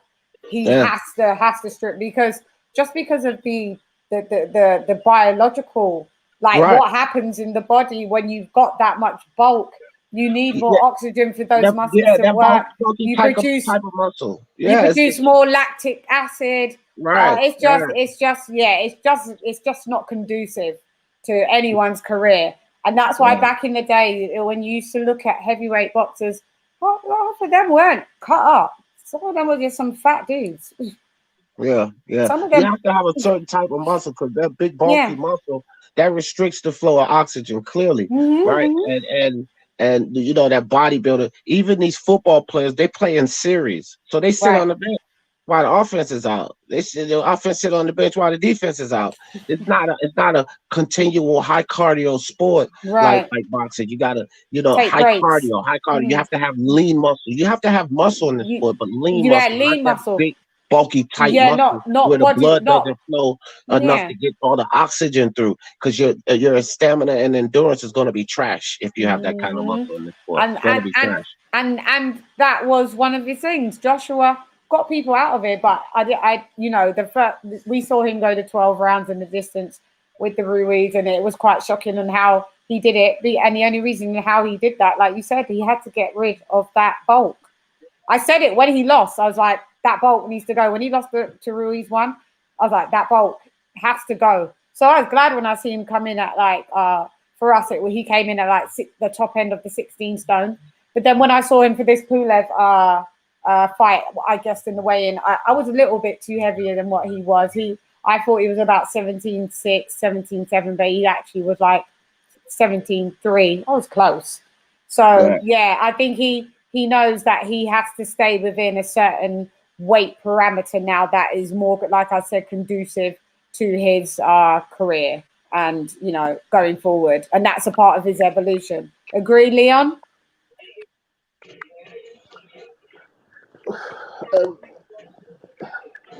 It depends on the fighter. I think he did do a lot more damage. His knockouts were a lot better when he was heavier. Because I was, even when he was there giving those repeated uppercuts to Pulev, he held him I was thinking the heavier agent would have dropped him. Pulev wouldn't have been getting up. Like when I look at, because at first I was thinking, does Pulev have a better chin than Klitschko? But then I thought, no, Joshua was way heavier. He might have been able to generate more in the uppercut. Because the uppercut he done, and that uppercut didn't drop Klitschko. Klitschko carried on, but it definitely had a bigger impact. But I prefer this side. I prefer him this size. Me too. It's a bit more dynamic. Yeah. It's nice. Light on the feet. Yeah. 2 or 3 rounds out. I just commend him that he's a fighter that can, that he's a great athlete. And if he needs to put on a few pounds safely, he puts on a few pounds safely. If he needs to drop a few pounds, he can drop a few pounds. I respect it. That's someone that takes their craft mad serious.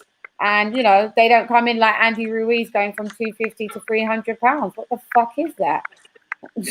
You're not taking your sport and your craft serious at all. I think he just thought that all he had to do was turn up, knock Joshua on the head, and he's going to go again. And I just think he didn't think he had to do anything. I think he thought he could have come in that way because he didn't gas. He was able to box and do his thing. But he was just bigger. He just thought, I don't need to change it. So I just think he just had a bit of an arrogance when he come to Joshua for that Joshua match. I just thought his style. He thought his style was wrong for Joshua, and Joshua couldn't beat him if he faced him 10 times. And he didn't see Joshua coming out and being able to pull up what he did in the second fight. Yeah, go ahead, D. You know what? Good point, Leon. Good point. That Andy Ruiz, that I don't even think a lot of people talk about Andy Ruiz's weight, especially the Ruiz fans. I don't think even if he came in, the same Andy Ruiz that came in, he still wouldn't have won from the first fight. I don't think he wins. It's Me neither. Because Joshua worked on footwork, heavy footwork, right? Training and in that camp, and again, he toned and leaned those muscles down, which means he's throwing these punches quicker, right? Because he had to increase his hand speed. Because Andy Ruiz has exceptional hand speed, hand speed to be so big, right? So Joshua, that was another thing he did by leaning those muscles down. Right. And so I don't think, I really don't think the way he outboxed Andy Ruiz every damn round. Yeah. And just because Andy Ruiz is 30 pounds lighter, that don't mean he's gonna cut the ring off. He doesn't know how to cut the ring off efficiently. Yeah, so he wants to fight right in the ring center.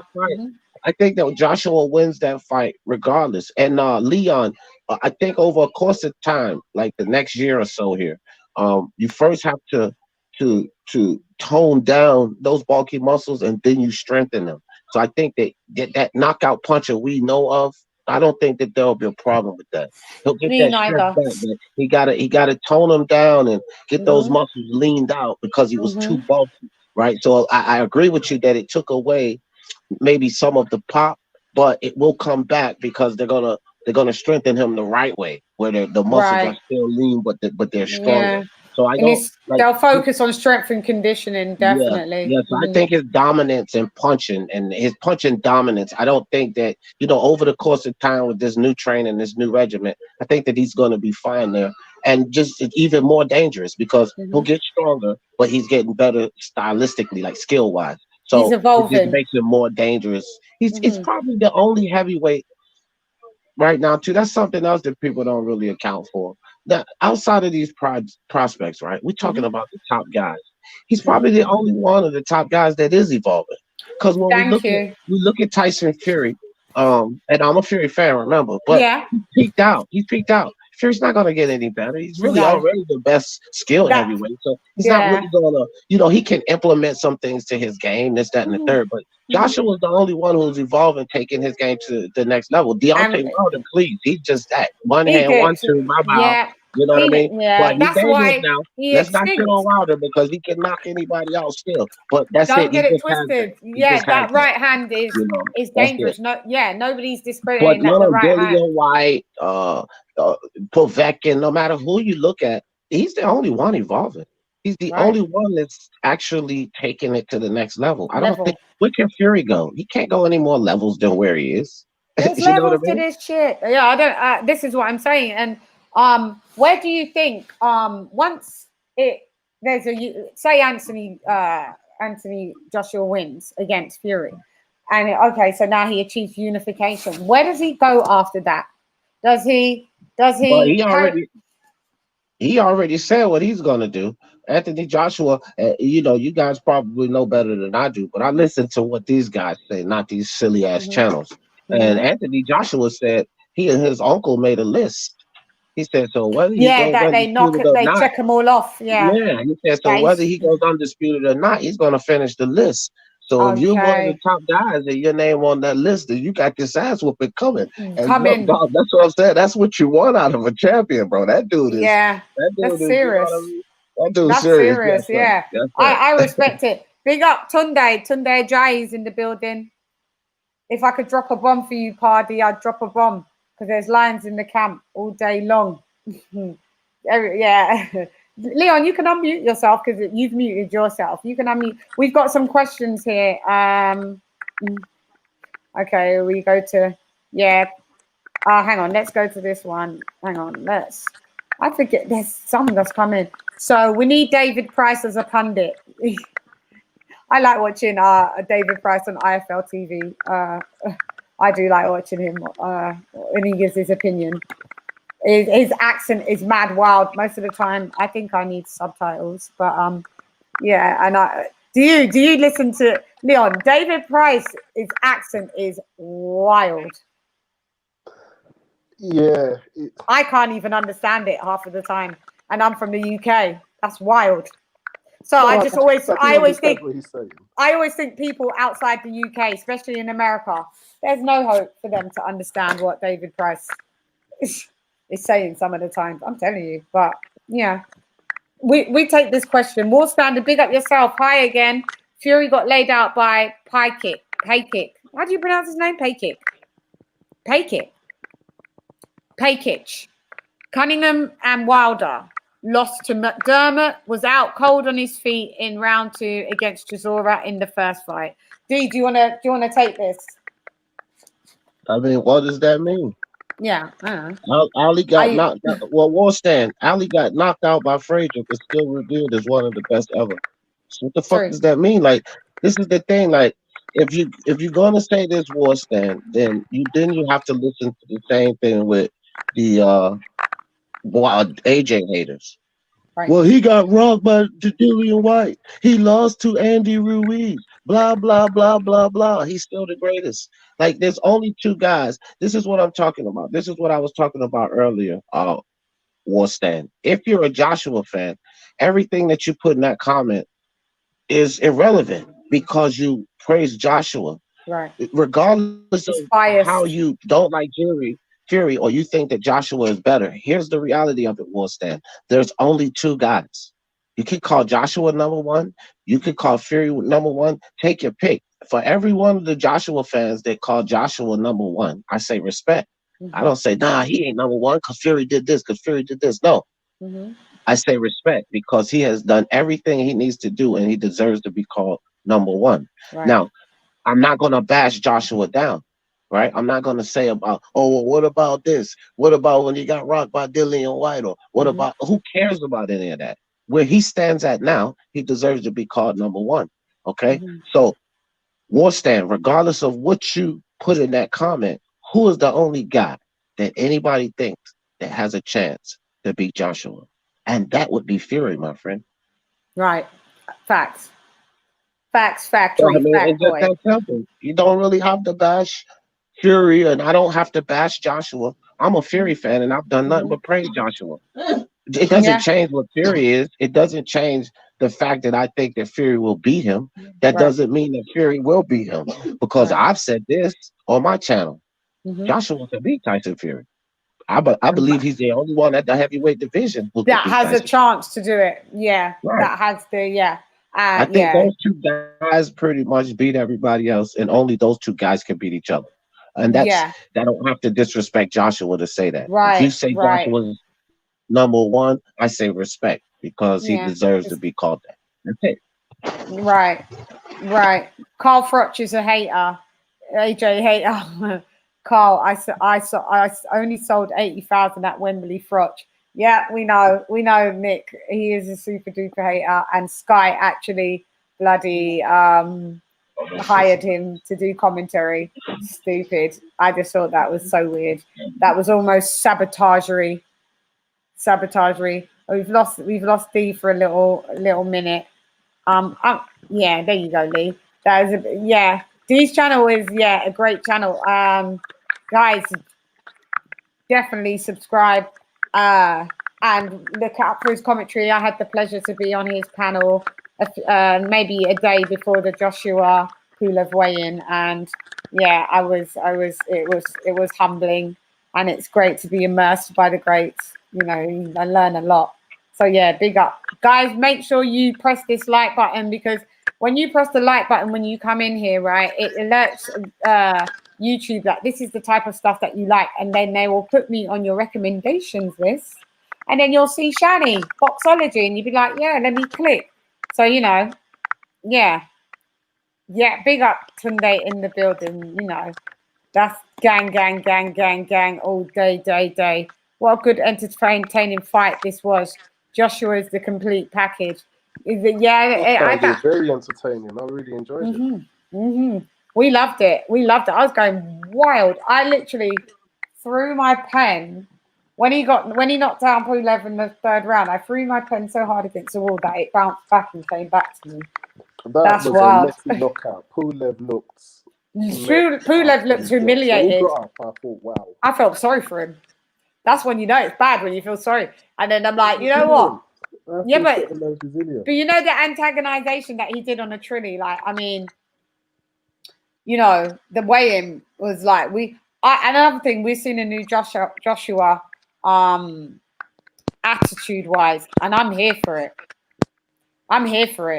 It wasn't that what he had when Dillian White was winding him up?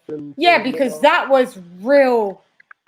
This is when we see the Joshua when it is real, authentic, unadulterated distaste / hate.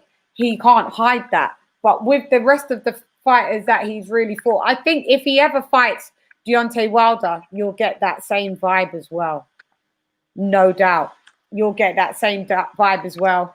And you probably may get it with Fury, but they tend to be quite amicable when they're not in the ring, like, separately. I don't see Fury being able to wind Joshua up Oh, He's a good wind-up merchant. The only thing he can really pull at Joshua is that he lost, but Joshua's accepted it. Joshua said, "I lost. Yeah, I lost and I made changes." So you can't use somebody's flaws against them if they've acknowledged them and they're aware of them. It's like, so what? So I don't think P will be able to use his mind game so much. Yeah. But it will still be entertaining listening to Fury comes out because he's going to try his best, isn't it? Even his dad as well. Right. Their interviews. Oh, I just seen some. Yeah, he's like, "I can't beat my son."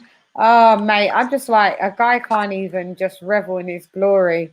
It's just mad. How about Pulev v Wilder? Let's see it. Pulev showed how tough and rugged he is. I give props to Pulev for a 39-year-old and stuff like that, man. He had a chin, and that's what I was saying while I was watching the fight, that he definitely is a strong guy. I give him props all day. He's a strong guy. The punches that he took, you know, I'm not sure. I think he'd more than likely retire. I don't really. Do you see him still continually? Because I'm sure this was his last kind of ditch attempt for, you know, and I'm sure that was what was stated. Don't quote me, but I'm sure that was the tone. He can still give a lot of the top 10 a good fight. So he's not retiring out of because he doesn't have it anymore. If he does choose to, it will be on his terms because he wants to. No worries. You know, I think he can still make an impact in the division. A world title, I don't think so. I think that's just beyond his reach. Yeah. But there's still competitive bouts out there and interesting bouts I like to see him in. Like he's style. If he's going to come that way, that fun, just go for it. Yeah, do a few, mate. Do a few with that new Pulev. We call it the new Pulev, even though he's older. But the new stream. Like, as soon as I saw what he looked like in the media, and even in the press conference, but in the media workout, I was really impressed that Pulev had stripped, you know, a good decent amount of weight as well, man. You know, he tried to do everything correctly, so he had the best chances of winning. You know.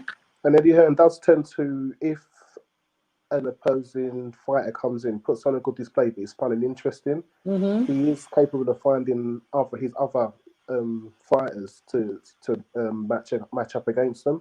Because if you look at Povetkin, he's fighting through his stable. You know, he will pull them back, and I think that fun style that Pulev came with, right? I think that's good on that's good on an undercard. Yeah, me too. And you know what? This undercard was watchable. You know that there were. Oh, let's see who wants to talk about the Marku. Marku thing was wild. He got robbed straight up. Did you see that? The Florian Marku? Yes, I thought it was very harsh to get a knockdown and not take the victory, and he didn't look like wild. Yeah, he did. He just didn't look like he was in trouble himself. So he wasn't. He had the clip. No, there was a couple of little times he got rocked, couple still, but it wasn't enough. Like every round, near enough. If you want to give the guy just for the benefit of the doubt, I can't remember his name, McCullen, something like that, McLaughlin or McCullen. You give him 1 round out of I think, what do they do? 10 rounds, right? You give him 1 round out of those 10 rounds. Like there was nowhere a draw in that. No way a draw. No way at all. So I think that the knockdown, he's saying that he won 6 out of the 10. Because if Marku had the knockdown, he would have lost 2 points for that one. So you'd got 8 points. Yeah, but I mean, I was scoring it, and obviously when the knockdown happened, I gave him 8 points. But I mean, there's just no way there was a draw. There's just no way that was a draw. No way. Let's see. Fury's style would be difficult for AJ. It's a close matchup. Big up Patrick T. In the build, Zin. But what is Fury's style now? What are we calling Fury's style? Great question. What is Fury's style? What are we calling Fury's style? Because what are we calling it? Because it's awkward. It's massive in my opinion. He's got a very awkward style. It's very unpredictable. You don't know. It's as unpredictable as his personality and what mood he's going to be in. Like, you don't know what Fury you're gonna get, and that's the reals. What is his style? This is what would fascinate me about the Undisputed with Joshua, being that I think Fury would be making changes during the fight. Right. And it will be interesting to see how Joshua reacts to them. Right.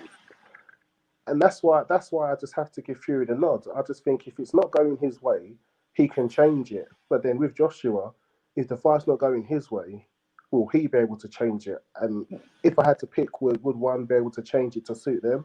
I would have to put Fury up there with being able to find a way to solve the AJ equation. Even though that you've seen AJ able to change and adapt whilst in and out of the ring. Yes, but I think he's from the outside. I think AJ's one is more trained, whereas Fury just has those naturally in his locker. So he's just fine tuning something that's naturally in him. With him being able to use both hands, you know, he's that natural head movement, his feet. Whereas Joshua's fine tuning these skills through drills, through practice, through training, through hard work. Right. I think Fury just has that in him, and he's just trying to bring that source, you know, to his hands, to his feet, to his hips, so he can move and bring it all. I think he has it in him more naturally.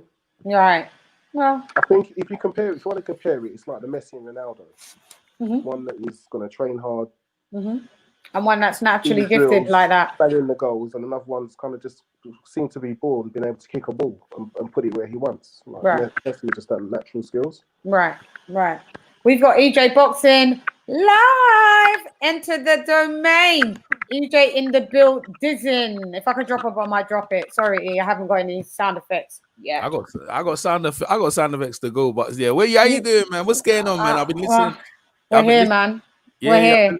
I've been listening. What are you chopping up right now? Exactly. We're just trying to chop up like everything. Like, does Joshua get the respect that he deserves? Every time he wins, there's a but.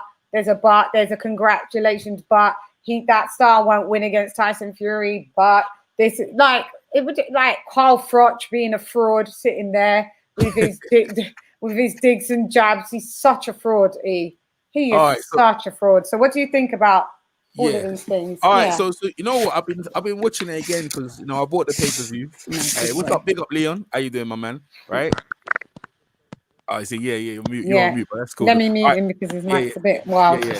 Yeah. So what it is, I watched the fight again, and everyone's critical on AJ. Didn't stop him early. So let's look at that, right? So AJ knocks him down a couple of times, and he goes into the round. At the start of the next round, I believe is the fourth round. If AJ knocked them in the third round, the referee goes in between them and starts talking, makes them touch gloves. Now, if the referee doesn't do that, because AJ was set to give him a good old beating, I think AJ would have done him in that round. I don't think people factor that in, right? And they're being overly critical. And another thing as well, and let's look at that referee. I think most people overlook it. That referee, I don't know whose side he was on, but it wasn't an AJ. Wasn't great. It wasn't an AJ. He gave Fury. He gave Pulev. Pulev should have been out there on round 3. Back of the head. I mean, who's first and foremost when you have a heavyweight championship? Standard to me, the referee should be like at least about 6'3". Standard 6 foot odd, yeah. This guy was like 5'9" or 5'7", tiny, and he for them, exactly for the heavyweight. And I mean, they try to respect him as best they can, but really and truly, if they threw him aside, there's nothing he could have done, right? So he was hit. Pulev was hitting behind the back end like I knew he was going to do, doing some sort of tactics, but really and truly, if you look at that situation, AJ could have probably stopped because AJ was set to do him.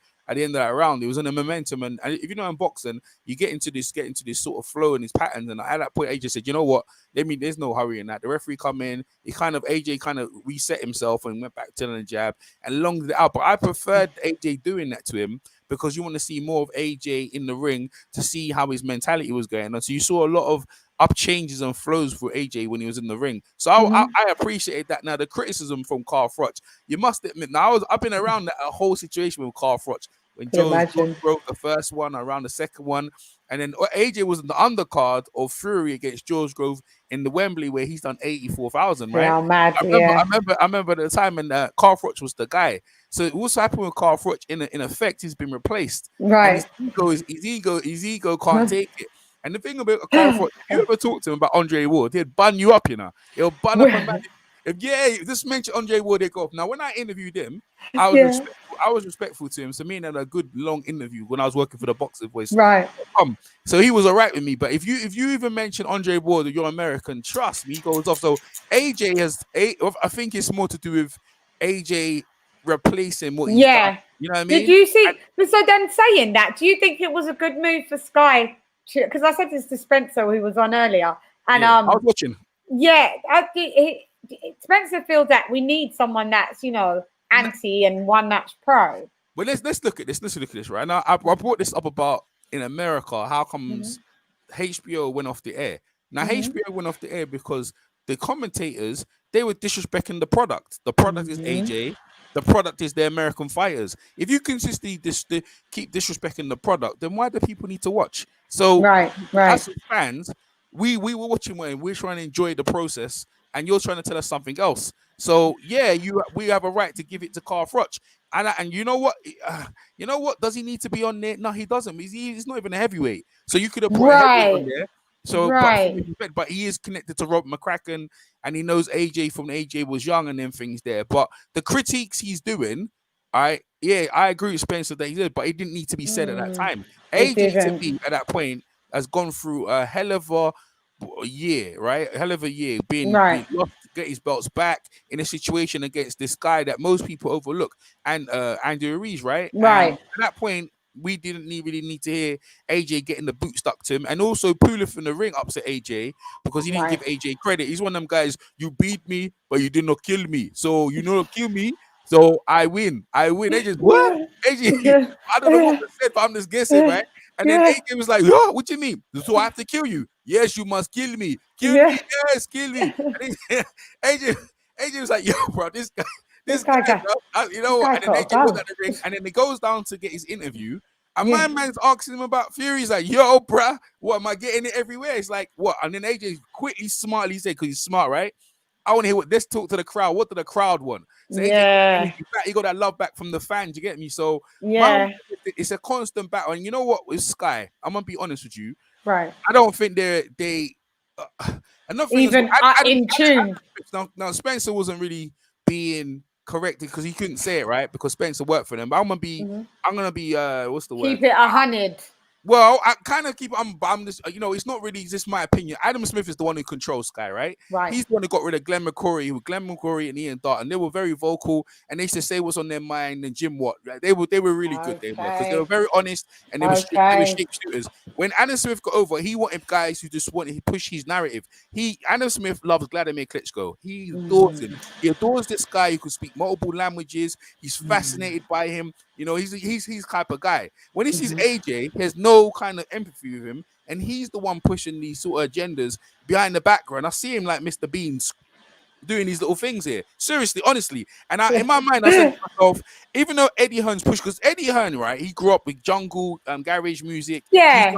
Black you can tell Eddie Hearn got no problem, but the establishment, i.e. Thingy, he has a problem with AJ doing these things like, end of the day, every time AJ does a thing, he's always the one to start. And then when he says something, Carl Froch jumps on it because, again, Spencer's right about that thing. They all want to keep their jobs, right? So there's underlying agenda to undermine AJ and kind of have Fury there because they're thinking in the best interest for them that they want that's Fury their guy. to be that guy. But Fury, if to be fair, he doesn't represent. I'm not gonna be. I'm gonna be honest now. Most people don't really like travelers now, and for certain reason, in England they don't really like them. So in England, not really that. In America, okay, they might, right? And the traveling community love Fury, understand it. But in the majority of England that I come from, we represent, people love AJ. They love AJ more than Fury. AJ's selling out the stadiums. AJ's doing the numbers, doing the record, doing numbers. He's doing all that. So what we want as people, viewing customers, we want some love from the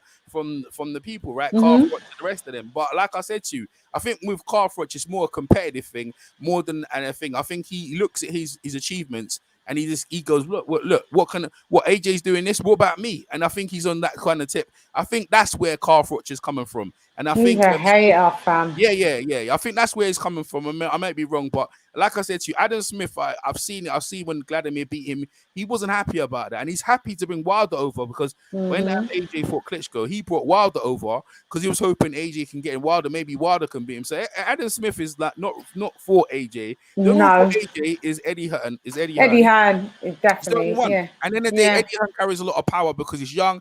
Eddie Hearn, when he does if you ever go to the press conferences or you ever go to the weigh-in, he brings the garage music in. He's the one who that's why they got good. Okay, cool. Yeah, he's the one who brings I was the DJs wondering in. how they got a good tune playing at the weigh-ins and all that. You remember Stormzy came in? Yeah, when Stormzy came in for AJ. Because AJ goes, I want this guy. AJ goes, I want this guy to come. And and the thing he says, and Eddie Hearn says, yeah, cool, right? But the old establishment, they don't like it. But they don't like that. Yeah, but when they see the numbers, right? Because AJ's first pay-per-view was against Dillian White, right? And that was record-breaking for a British thing, right? That was whole. AJ was the one who told him, "Look, I want this, I want that," and Eddie goes, "All right, you know what? Let's do it." Make right? it so. And goes, let's do it. And it was phenomenal. That was like for me, that was the breakout thing between them two. And then their story where they've gone. It's amazing to see where they're going. And you follow their storylines of where they've gone, right? So what I'm saying to you is this: is that you're gonna get that kind of critique from people who are actually hating, and you're 100% right because of but their own agenda, because Carl Froch, and he was a great fighter himself, but in terms of anything, no one, even Frank Bruno, I must admit, has never achieved what AJ did. Record-breaking numbers in a Corona era where there's no crowd. I pay. Oh, where's it? Am I still there? No, yeah, he's still there. Oh, in the Corona era where there's no crowd, AJ 20. I'm telling you, when the numbers come in, I'm telling you, the numbers are gonna be good. I'm telling you, bro. I paid for it. I got my money's worth. The undercard to me could have, it was okay. It was okay. I'm not gonna think, but it didn't matter. I paid for the main event, and I got where I enjoyed AJ beating down that racial. I didn't say racist, racial. Bulgarian guy, and what they did to the England football team, and I like AJ beating him down. I don't care because I'm still here, by the way. Yeah, okay, yeah. I like AJ beating him down for how the Bulgaria fans treated the English football team on TV. So when I see AJ beat him down, I felt good. I ain't gonna lie, I felt good. He deserved that good beat down. The referee was annoying. Overall, it was a good event. And I tell you what, England boxers on the rise, because next week we've got Callum Smith and Canelo. That's a lot. I think that's the last saga. But it's been a great 4 weeks of boxing. If you're into boxing, it's been a great 4 weeks of drama, intrigue. All started from Joe Joyce and Daniel Dubois to Andy Yard and Lyndon Arthur to now we're Anthony Joshua and this guy Pulev and next week. So it's been a great week. But I tell you what, lady Shad, you're doing a tremendous job as for the holding down for the females. Not many females who actually mix it with the men and actually strong-mindedly and debate with the men, whether they disagree or not. Your opinions are warranted, and I'm not gonna lie to you, you're not the easiest person to get along with, as I know.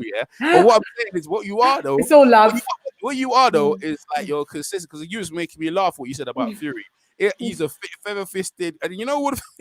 The things you're saying, you know what? Most people are like, no, how can you say that? That's so disrespectful, right? And he goes, I don't rate his career, but you listen to this, right? You know what? A lot of people feel that way as well. He has to prove himself to be a worthy champion. I think that's right. I think that's right. You as a customer, you have the right to say, yo, this guy needs to prove to me. Now to other people, why it's the best cooker, or why it's the best this, or why anything you want the best. Klitschko, right? So it's like to other people, he's the Don Dada. But to really just look at it critically, and I don't want to be horrible to him, it was a close decision with Klitschko. And in the Wilder fight, right? If that was enough for a referee, he would have been counted in the first fight. He would have been counted out. Yeah, the man survived. The man come back here. The man changed his training. Andy took him to the Sugar Hill, and then give Wilder a beating. Yeah, now. Right? Hey, now he gets his credit, and also mental illness. He's got his own storyline as well. Own storyline coming so most people can embrace that. You know what? I can relate to that guy. That guy's my guy. So they don't want to hear no bad word against him, right? Now from the other side, you got the AJ style. It's like, yo, AJ is the good-looking tool. You know what I mean? Can do no wrong. You know what I'm saying? Persona, well-mannered, how you can bring to your grandma and everything. Yeah. And you know what I mean? And then you got the Rally Fury running his mouth, taking, what should I say? So it's good to like. But what we do, though, we have in England boxing for the first time, right? We have a chance to have the undisputed championship happen in our country, and I think it's great for boxing. Me too. I think it's amazing for the sport. great time. So big up. I see. Oh, Tunde Ajayo in the thing. Oh, Ajayi. Ajayi. You know what? Hey, listen. A lot of times, my pronunciation of people's name, but you get the passion. I know. Passion's there, but like what I'm saying to you is that so far, and it's been a great time. But you are doing a great job holding it out. And you know what? I'll tell you what, your inspiration. You've got inspiration for other young women, coming when they see you. If they see you for the box and they see you doing your thing, they come up like Michelle Joy Phelps is doing it, and she finds it hard now because I talked to her a lot of times. She's had a lot of ups and downs, feels like she's quit, but people like kind of back and say, look, you're needed because look, you need women's side, and that's the women are raising like you. Hannah Rankin come on your channel, another female boxer. They need a place. Women need a place where they can go and be looked after. But as it for the men, you're gonna get a rough time. But you're stuck in there throwing your punches. Even though sometimes people are like, what's she talking about? She don't know boxing. Who's actually brought her over here? I tell you, mate, that woman. But after a while, it comes. Eventually. You overwhelm people and get used to you. So a big up to you and what you've been doing. I just thought I'd come over and give my little take. Oh, Tunde, the master genius just jumped in. He just jumped in as well. Hey, what's up today? I guess am I frozen? Wait. How you doing, Tunde? Wait. We're still live, Tunde. I can hear you. Wait. What, can you hear me? Yeah, go ahead. I can hear you loud and clear. What, can you hear me? Yeah, the other guy, I think LadyChann is frozen for a bit. I don't know. It said some Wi-Fi issue. I don't know. I'm trying to. As Tunde steps in the building, it mashes up. It mashes up. There he is. There he is. The Master Jesus Tunde Ajayi. There you go. I said his name properly for the first time. Please come interview Tunde. Wait. Let me just give me a sec. Let me just change the thing to my earphone. Oh, But EJ, I was just trying to thank you because you helped me. You give me the hangouts to hang out in. You introduced me to new people in the boxing community, and and you root for me, and I massively appreciate it. Even though sometimes we have a little butt heads, but it's always love. Yeah, don't worry. That's all right. Thank you, lady. It's always love. I'm glad you're on the StreamYard. And Tunde, you dragged Tunde on the StreamYard as well. Because I was trying to tell you. Yeah, because you know what? When you guys are on the thing, I said to myself, and it was a struggle, but you finally here. And you know what? You guys invested. I've invested in StreamYard. There's more facilities. You can do a one thing where you could pay your monthly and have more facilities going on. But I've said enough. Let's get time for the genius. Let the genius give her time. Go ahead. What's that? Go ahead. But EJ, you sound like you're checking a girl in the thing. Bro, I ain't even want to go with you. Bro, EJ. Yeah, it's smooth. He's got a smooth voice. He's got a really great EJ's got a really great radio voice. Really great. He's got a nice voice. EJ, if I was a girl, I would go out with you.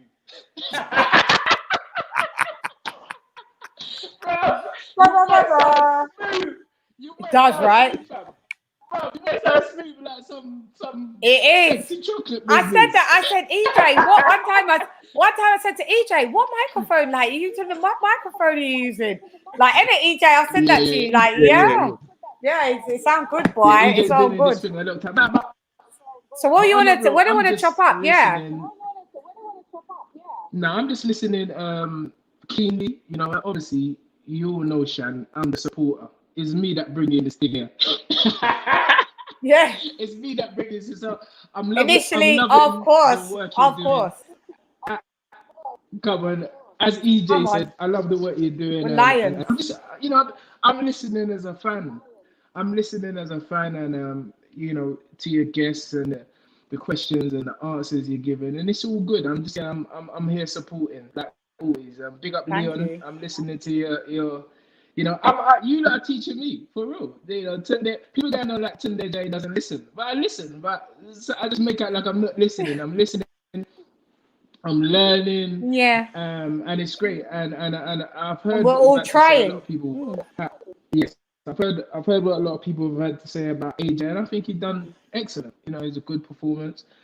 I think he showed his boxing ability, and yes, obviously when the fight suffers a loss, he's not gonna just go in reckless like probably did before the loss. And I think he strategized well, and he took the guy out in brutal fashion. And that little step off AJ does when he claps out a man, I love it because he does it so smooth. And all credit to Anthony Joshua, and we wish him all the best. Yeah, right. Yeah. Do you agree with Carl Froch being there, T? But I don't listen to nothing Carl Froch says, because he's one of them brothers who don't mind. He don't mind when he's above you. But as soon as you get above him, he's got everything negative to say about you. Why are you crediting AJ on his accomplishments? Because Carl Froch never won an Olympic gold medal. Carl Froch ain't come back.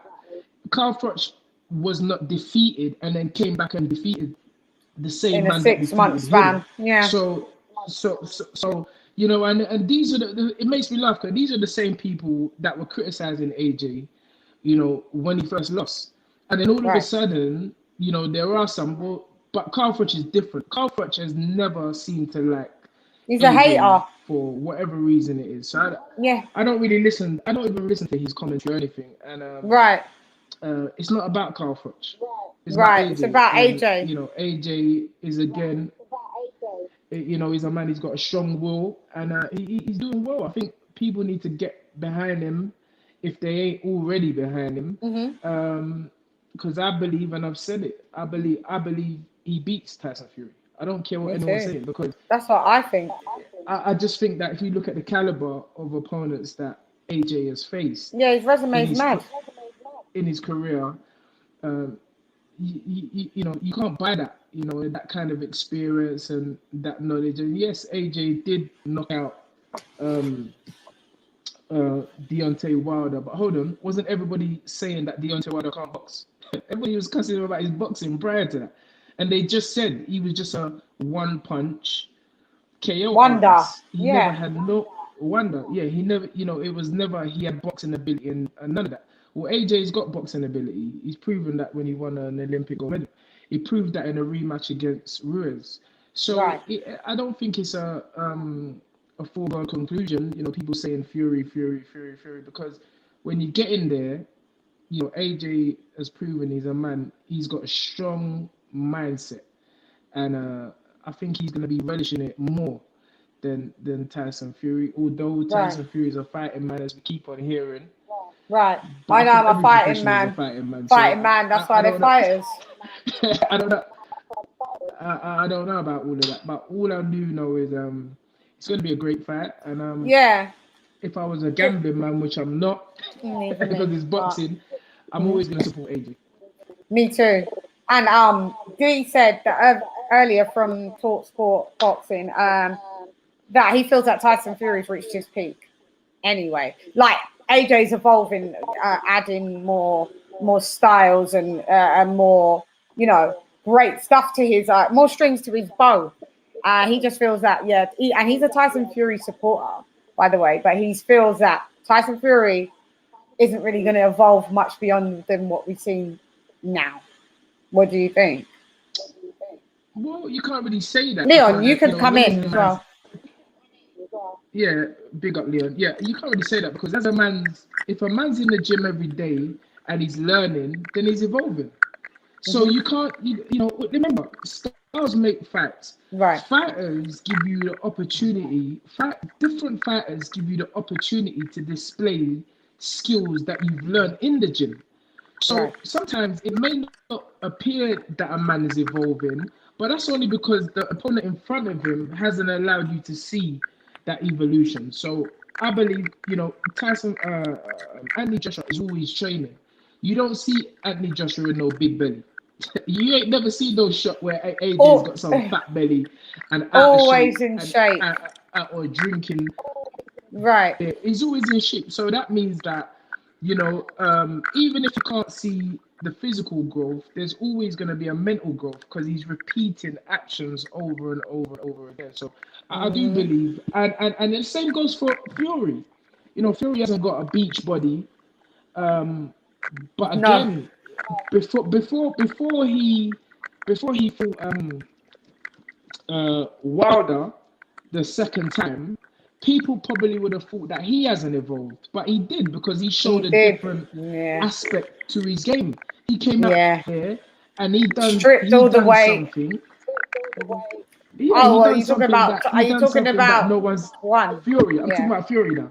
But you're talking about when he fought Wild. Oh, okay, yeah. So he stripped all the weight by then. Yeah, okay, cool. Yeah, that's what I'm saying. No, it's not the weight. It's not the no, weight. But he was evolving. He yeah, I know, but I mean, he took it serious. He decided to from Wilder 1 to Wilder 2. You could see what shape he was in Wilder 1 and still managed to pull the draw. Respect, but Wilder 2, you saw some evolution within his physicality as well. Even though they're just badly that's only built. Because he was training. Yeah. No, that's only because he was training. Yeah. It's not gonna say. This is why. This is why AJ is always gonna evolve, because he's always training. Because he's always and it's consistent. With Tyson Fury.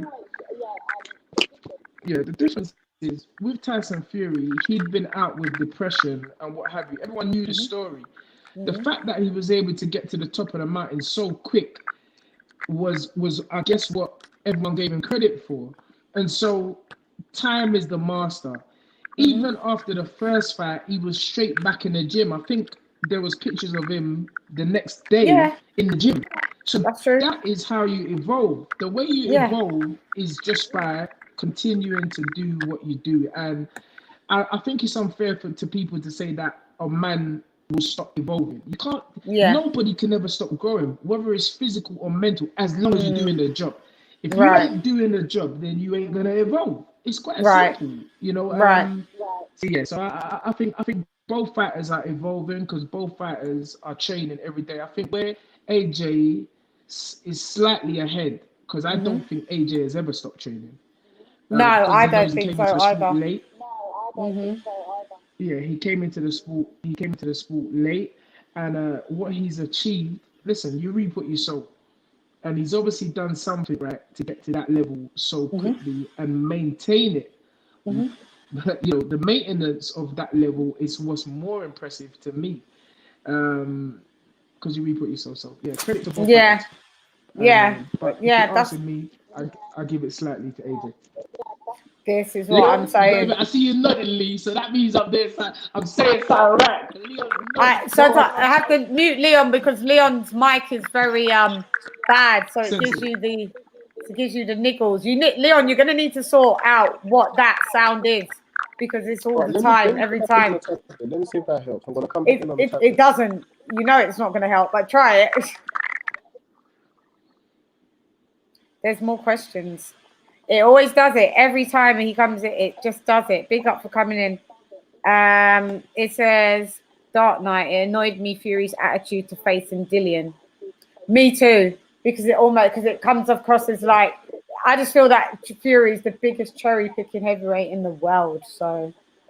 No, but listen, you know, this is where I'm not defending Fury or anything like that. But what I'm trying to say is that now defend Fury. The days when fighters, gone are the days when fighters just fight people for fighting pride. It's a business now. Fighters understand how much they can make. Promoters actually lose money sometimes building up a fighter. So although a fight can happen, financially it's not the right fight at that time, and they're always gonna look for the biggest draw. And sometimes, you know, the least threat and the biggest draw. So that's, I think, what a lot of fans are upset about. You know, it's not good enough. Real fighters not getting it. No, but it's just the reality of it. He hasn't defended any titles because he's never defended any belts. I'll be honest with you. Who? None. Tyson Fury. Okay, but I mean, again, how can you be a real boxer with belts that you've had and never defended any? Nah, whatever. There's nothing you could say that's going to change my mind on that. Anything. Yeah, but he's got the WBC belt. He's got the. And when it's come to defend it with who he took it off, Wilder, all of this antics have won. This would have been his first. No, it's not his fault. But my whole point is, in 42 fights, this would be his first defense.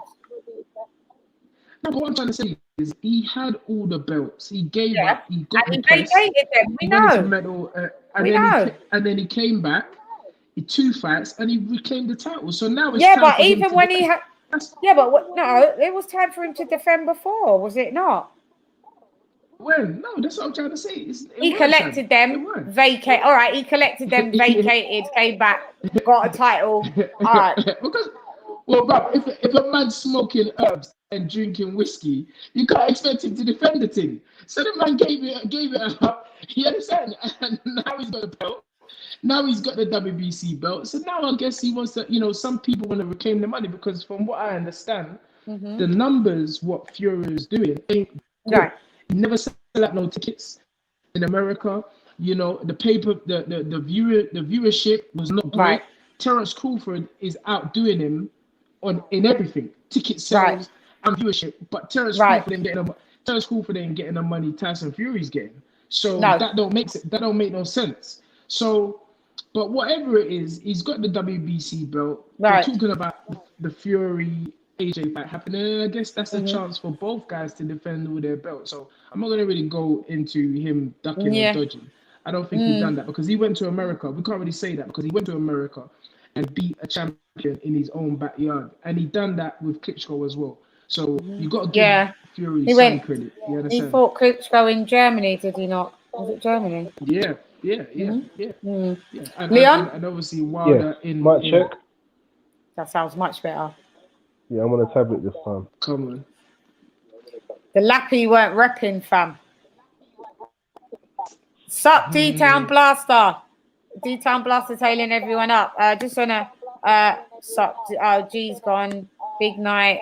Do you have perspective on why Fury didn't fight White? They're talking. They're all talking in the chat. We've got. I call it my battlefield. The battlefield, Everybody's talking on their little battlefield. My chat's very lively. Well, I'm scrolling. Okay, so Fury herky jerky style like a bendy Ken Norton. Tunde, Leon, you'll know this. I don't know. I don't mind the herky jerky style.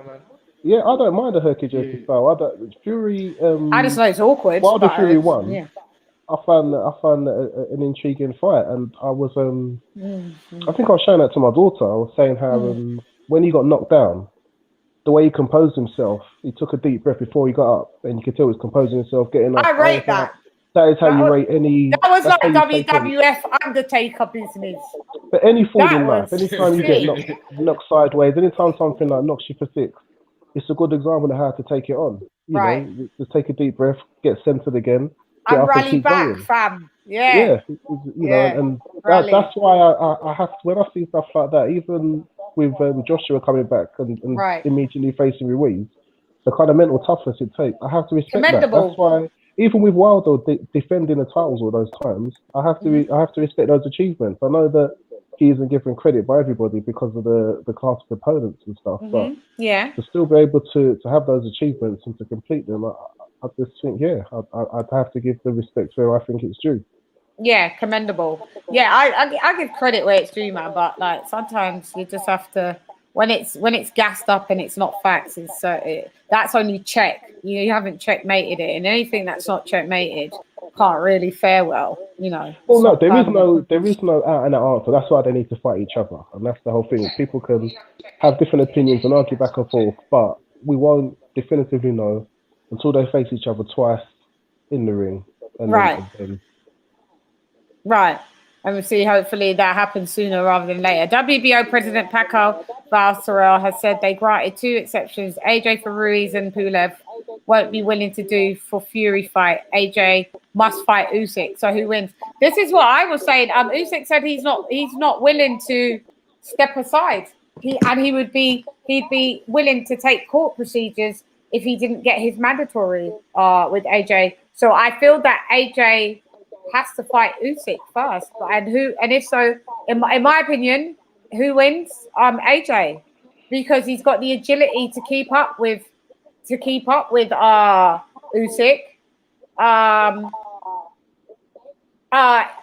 What I've started to learn more and more that AJ actually can fight quite well on the back foot.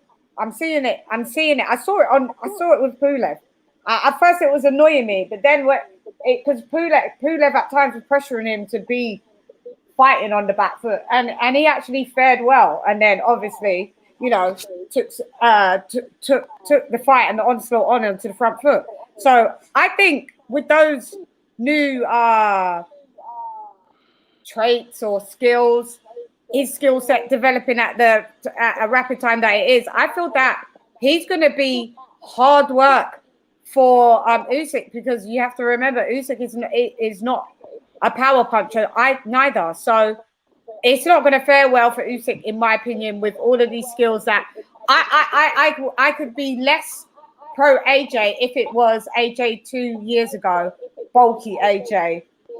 I don't think he would have done as great with fighting someone like Usyk if Usyk was in the heavyweight division then, because of the physicality. But yeah, I feel that AJ's got that. To answer your question, Shahzad Qadri. I think AJ having to fight Usyk before having to take on Fury would actually help AJ getting ready to fight Fury. I think Usyk's foot movement and his angles and where he gets in, he makes it so difficult to hit. He makes sure he gets scoring punches. I think it will be an extremely cerebral fight, and I think you'd see, Anthony Joshua would have to be thinking for every second of every round to make sure he's not getting tagged and conceding scoring punches, while also trying to knock on land some heavy punches himself to try and get a couple of knockdowns. If it's going to go 12 rounds, hopefully he'd need a couple of knockdowns in a couple of those rounds. Yeah, to be 8 point away from because Usyk will tag and score points. Yeah, a million. And it's if he can avoid AJ's power punches and hang in there. Because I personally thought Chisora would have got to him. I thought Chisora would have got to him. I thought he would have closed him down. I thought he would have got to him. I hoped, but if you look at it on paper and dissect that, he never had a chance. Usyk is not that easy to hit. No, he's a moving target constantly. That's just the bottom of that. That's why I say with this kind of evolved AJ, I feel that AJ's agility, he's not the fastest, but he's fast enough to be able to, I think, keep up with Usyk to a degree and then spark him straight out, to be fair. I don't know where this rule came from that Joshua can only fight twice a year. I don't see why the top heavyweights, especially where you've had this year, was kind of been half a year, why we can't get all 3 fights. Have Fury Wilder, Joshua Usyk, and then Joshua, whoever the fighter that wins that, is it? Yeah. I remember back in the day when Mike Tyson used to fight. Mike Tyson used to fight for like 5 times within the space of like 3 months. I remember it. Those times though, he was taking like a round and a half to knock people out, isn't it? So he's done like 5 rounds. He's still doing it. Mike Tyson regular in my household. Mike Tyson was on every minute. It felt like every minute was fight night. Every minute. And now all of a sudden this one fight a year. It's just boring, fam. Boring. Yeah, I don't know where this rule came from that the top heavyweights can only fight twice a year. I think. Yeah. When I started to come back into boxing, I was like, oh, what this? Why is everyone not fighting? I don't get it. Do you get it, T? Or is it just... Yeah, well, listen, it's like I just said. To keep your commodity so it's not damaged. Yeah, but it's the same thing. Listen, Floyd Mayweather, love him or hate him, is the one who started all this. It's Floyd. Only fighting May, September, because generating the money through the advertising. You got to remember, there's so much money, so much revenue about nowadays, then fighters actually are earning more outside of the ring, or as much outside of the ring before the fight comes. So they're just trying to spread it over the course of the year. And Floyd was the master at that, getting all these endorsements. I mean, every time you switch on the TV nowadays, you see Anthony Joshua in the advert. Bro, every advert is Links, Africa, Under Armour, JT Sports ad. Bro, it's it's a mad thing. So people just have to accept the reality that we now live in and adjust to it. You know, boxing is business. It's prize fighting now. It ain't no old Jack Johnson them days where man's having 50 or 80 fights in their career, and it's just not gonna happen. And I think we just have to accept that. We as boxing fans want to see more activity within the fighters, but remember, it's like 2% of boxers control 98% of the revenue, and that is mad. You know, boxers, unless you get up there, you ain't earning no peas. You know, you see most of these retired boxers, security guards, bus drivers. You see man at Arsenal doing security. You're like, fam, you was European champion, but you ain't got no peas. So the boys at the top are just keeping that money close to their chest, and you can't blame them really, you know, because I guess if I was in the same position, if you was in the same position, it'd be the same. But you know, us hardcore boxing fans want to see more activity, but unfortunately, it's just how it goes. And if you don't move the times or don't accept the times, you're always going to be upset with it. So, and if we get a chance to see AJ or Floyd, I mean, boxing is so disrespected now that you have YouTubers getting a lot of our revenue fighting boxers, retired boxers. Like, that's some joke thing. You like you don't that pees me off. Well, it is because you don't respect the sport. You don't see that. No, go on. Go on, Lee. I'm listening. I was just saying, aren't they just bringing in the YouTube followers fans to pay for the pay-per-views? I wasn't sure how it's taken away from boxers. If the exhibitions that because go T. You got to think, boxing, as we all know, is the hardest sport in the world. And now you can have young men, you know, youngsters playing their trade in the gym 7 days a week, because 5 days ain't enough nowadays. 7 days a week and still not earning a penny. And then you can just get this YouTuber just come in the thing, fighting a champion or an ex-champion and just stealing all the revenue. I guarantee you, the boxers on the undercard of even Tyson Jones the other day, they never earned a fraction of what Mike and Roy did. That ain't fair. That ain't, that's not just. But it's because boxing has been allowed to be disrespected to that point. You don't see this thing in no other sport. No. Tell me another sport you see this. There ain't no other sport you see this. So it's obvious that boxing has become it's like a spectacle. And don't get me wrong, bro, if I could earn a few quid boxing one of them only ways Essex, but I'm on it. maybe earn some money boxing. Money off you make! Money off you make! Because, you know, the sport is such a hard sport, and really, I think now with the internet, because it, you know, again, it's something we're all gonna have to respect, or just not respect. We're all gonna have to accept that this is the way boxing is going, moving on. I mean, you had my guys, Little Man, the other day, fighting other little midget man, and doing bigger numbers, because I know the numbers, bigger numbers than most boxing you're seeing on a Saturday night. I will say this though, I paid for the one that Eddie Hearn done, the KSI Logan Paul one. And that was upon request of my daughter. She's 14 now. I've been watching boxing for years. She ain't never want to sit down and watch no boxing with me. Right. So me and her was watching AJ me and her was watching AJ and Pulev yesterday. Right. Talking about it. And even when she got in the car and then she started talking to me about Mayweather. So she's now got an interest in boxing. And Logan so I think that some fans can come across because there's many. I wish I had taken into boxing when I was younger. You know, you didn't. Yeah, you should have did it. Maybe a good sport. I really wish I did. But I think that a lot of the YouTubers, because a lot of children now, they're sitting at home and it's just on the screen, especially with all this lockdown and they can't go out. Like me, when I grew up, we used to, if we wanted to play football and pretend we were John Barnes, you go to the park, kick a ball. If you want to pretend you're... And you was John Barnes, fam. Yeah, you was fully John Barnes at the park. No one could tell you nothing that you wasn't John Barnes that day. Yeah, but you used to live it out in go out and actually recreate it on the field, whereas now it's kind of simulated online. I was Ultimate Warrior, a girl that was Ultimate Warrior. All was sick, shaking up the ropes. I don't understand why boxers don't come into the ring like that. I would come in as Ultimate Warrior with that music. Yes. And let me just say, Leon, you're sharing your age, mate, when you shout out John Barnes. John Barnes! Old school. Listen, it's the one that they, isn't it? One coming with John Barnes. Enough people support Liverpool for John Barnes, you know.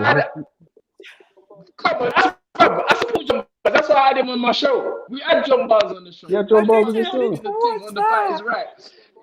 Yeah, I need to watch that. Yes, I remember. I don't think I saw that one. Listen, this is what I'm trying.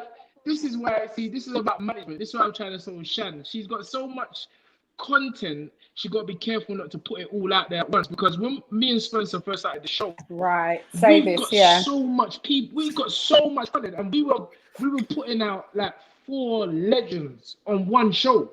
You know, we had Andy Cole on there with John Barnes, Jay Prince. We've just had a lot of people, so it's all about spreading out the content. But so, what do you think I should do like that with that? No, you're come on. That's the just management. Not always too much. No. Management. Yeah. That's what managers are for. But you're doing good, Chann. You just gotta keep. I know. You always tell me. I know. I'm trying and spread it out. So with the YouTube situation, I think what the boxing promoters are hoping is that even though it's for that one night, some of the fans, just like what you said with your daughter Leon, stay on to watch grassroots boxing after the YouTubers have stolen all of the peas. But it's a 50-50 thing, because the YouTubers bring new fans and new eyes to boxing. And when they leave, hopefully, even if we get 10% of those fans. I mean, KSI when he had Logan that fight, he come to the gym, we trained him at the gym, and then I was walking back on the estate, and kids were saying to me, "Hey, uncle, what, you train KSI? You train KSI?" And these kids have never come to me before. So there's a lot of benefits from these YouTubers and these people, but it's all again, as I said, I just feel that the sport of boxing has been disrespected in one respect. But there's always a positive side to everything, and we're getting new fans. Yeah. D-Town Blaster, that's probably what happened. I also believe Wilder was a simpler fight for Fury. I'm just skimming through. Yeah, I agree in the hints why they made their little pact, if you remember, just to fight each other and freeze AJ out. Just want to get if there's any great questions. Okay, this is it. Yeah, to a casual, Wilder's record looks excellent. But to a hardcore, we'd ask ourselves who makes up 40 KOs. And I guarantee without Google, we may be able to name 5 or 6. I said it, his resume. I get this, but then... Well, if you say that, if I answer that, the table, Ortiz is a good knockout. Berman Stavern is a good knockout. Dominic Breezel is a good knockout. Oh yeah, Dominic Breezel. In that direction, name 10 notable people that Mike Tyson knocked out. Frank Bruno. You can't. You can't name 10 notable people that Mike knocked out. He never knocked out. No. Frank Bruno. He never knocked. He Big up Frank Bruno though. Same way. You see what I'm saying? So it's how you market fighters. That's a different way to see it. It's just of course, it's perspective. This is what I'm trying to say. That's why I don't argue with people on this thing there. If you come in nonsense, I just block you. Cause I'm not in it because there's always a positive and a negative to everything. I'm not in it. So I always say that, bro. You knock a man out in one round, you should have gone the distance. Bro, you can't win. And I keep saying this, you go the distance, you knock him out in one round. You want why didn't you knock him in one round? AJ's performance on Saturday, which I feel was a great performance, he's still getting criticised. So that should show you that there's always gonna be an opposite side, and it's not to really get caught up in the beef. It's just to just hear both sides, and then your decision is gonna be your decision. But AJ done great. But with the whole KO thing, you can't name me 10 notable fighters that Mike Tyson knocked out. I was in Floyd's mansion, and there was me, Floyd, Ricky Brazil sitting down, and one of our other Floyd's men, and I was talking about Mike, and I said Mike's my man, and Mike, I'm not gonna say which one said it. I'm not gonna say if it was Floyd. I'm not gonna say if it was Ricky but they said, well, I'm just being honest. Floyd did fight a lot of bums, and I mean, Mike did fight a lot of bums, and I couldn't even argue because, bro, all right, Michael Spinks, yeah, boom, that was a fantastic. But we all know Spinks was a light heavyweight, and Mike just ran over him. You understand? Larry Holmes was about 97 years old, so you can't even put Larry Holmes in that thing. You get what I'm saying? So, but other than that, you never knock Lennox out. You never knock Lennox out. You never knock Evander out. You know, those great guys. If you knock those guys out, then they wouldn't even argue. But does that stop us from loving Mike Tyson? No, it doesn't. We still for real because it's because of Mike. Most of us are watching boxing. That's just the rules. Right. We don't appreciate active boxers. We more appreciate the ones they've retired and we look back on their career. Whereas at the time, we spend too much time moaning and complaining about their style of fight or who they fought or who they haven't fought. But the real appreciation comes once they're no longer in the ring, and we can look back without that emotion of that my fighter versus your fighter. That's a great point. But who are the active boxers, though, Lee? No, I'm just talking in general, like, because I remember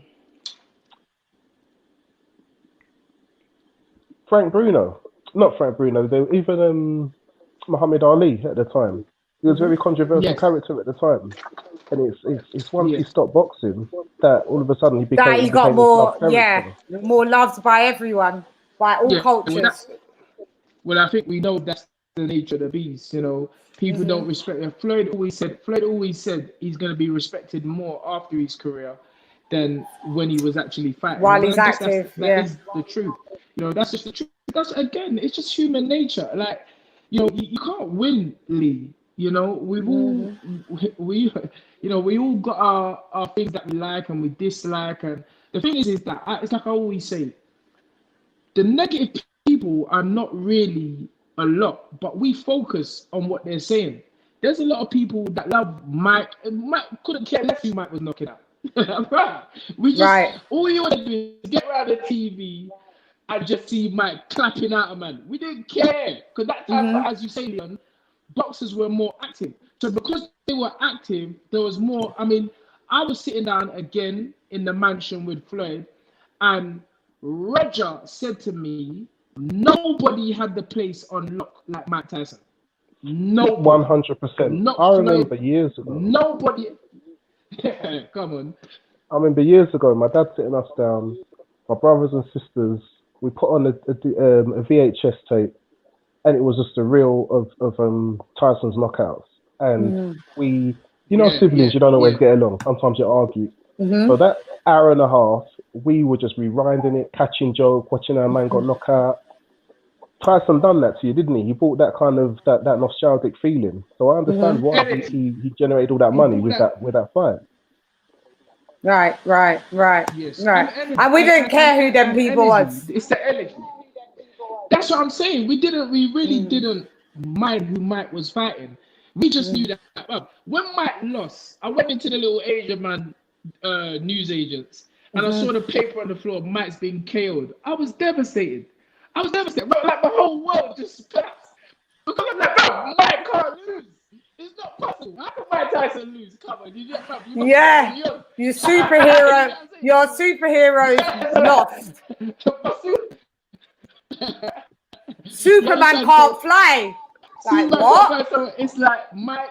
You know, I mean, listen, it's funny because look, when the discussion started off with AJ, but we're here chatting about Mike. So that shows you what how people really feel. And it's gotten to a case that now we're only really discussing two heavyweights, which is Fury and AJ. Whereas back in the day, you know, there were good fighters for us to pick from most divisions. You know, you look at you know, the welterweight division. You know, with Tommy, Sugar Ray, Duran, all these men were hyping up the team, but we don't really have that nowadays for some reason. Well, I keep on saying some reason, but the reason is just money. It ain't money. about money. It's become more corporate. It's just money. It's more corporate. Yeah, yeah. What do you guys think of the WBO blocking Undisputed? I don't know. Sorry, I haven't caught up on that. Enough. I think they've put him off long enough. As the guy said in the tweet, you know, they gave him the extension for when did they give the extension for? Did they call it the same time as the IBF, the same time as Pulev? I think they said they're giving him 2 extensions, and I think it's time to face your mandatory. I think when you're the champion, you have certain responsibilities that come with that, and you need to fulfill them or vacate. Yeah, but who was blocked? Who was blocking Undisputed? I think they called it the same time as IBF. So I think that the same time that Pulev got called as the mandatory, I think that they called Usyk as the mandatory, which he got for being undisputed, and he was automatic mandatory if he goes up the weight division. So okay, but he has to now technically fight Usyk as a mandatory, right? So that's what they're saying. I don't see it happening. I think there's too much money let me tell you exactly. That's what I was about to say, Lee. What is the one thing that can stop all this nonsense? Solve all problems. It is. Listen, on a lower level, the WBO, the promoters, not the WBO, the promoters wanted to pay me and Anthony $1 million not to fight. Not to fight. 1 million. I want you to understand where we come from. Right. We come from putting the milk on the ledge to make it cold, to drink the popcorn, to drink the cornflakes in the morning. Right. Someone offered us £1 million to not fight. So you can only imagine the kind of money they will pay or offer Usyk to hold his corner and let that fight happen. So all of these, the WBO, that's all nonsense. If the promoters and the people that are putting up the money, like countries, you know, you talk about countries putting up the purse for this fight to happen. It's gonna happen. You know, okay, you tell Usyk, this £10 million not to fight. You think he's not gonna take it? He's gonna take it. So I just think that the fight will happen, and that's it. Yeah, maybe he will take the 10 million because I just remember him before that was the tone that he would be prepared to take them to court if he wasn't next in mandatory.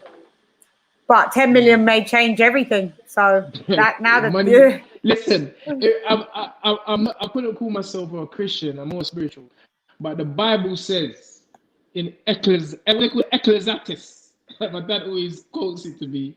Money changes everything, bro. If you just Google it. Money changes everything. Okay, I've got a question for you, Sunday. Question for you and Anthony. Come on, bro. How much would they have to offer you to have not taken the Kovalev fight? It wasn't about money, and it ain't about money for us. Again, and you know what? We've proved that. Remember what I said, Lee? 99.9% of boxers and trainers will never, one, get to the level me and Anthony got to, or two, earn the money that me and Anthony earn. If it was just solely a money thing, we would have took that. And I'll be honest with you, Frank said to me, he said, Tony, that's a lot of money, Pete. Take the money. He said, bro, that's a lot of money, too. That's the exact words that come out of Frank Warren's mouth. That's a lot of money. But, you know, moments like that rarely come in a fighter's lifetime. You know, if you're blessed enough and lucky enough to get the opportunity to fight and perform at that stage, no matter what anyone says or think about the performance, you've done it. And that's something I asked you that because I knew you were going to say that. And that's why I'm thinking there's a chance Usyk could feel the same way and think, Yeah, that's They true. can offer me what they want. Yeah, but But I want to be undisputed. Yes. I want to be heavyweight champion as well as undisputed cruiserweight. Yeah, so Because I think you know what they do? They'll say, take it. Yeah, they'll say, take your belt. We'll take your belt and we'll fight for the rest of them. That's what they say. Right. You understand? It's not right. it's not as though it's the only belt. Bro, there's other belts there on the line.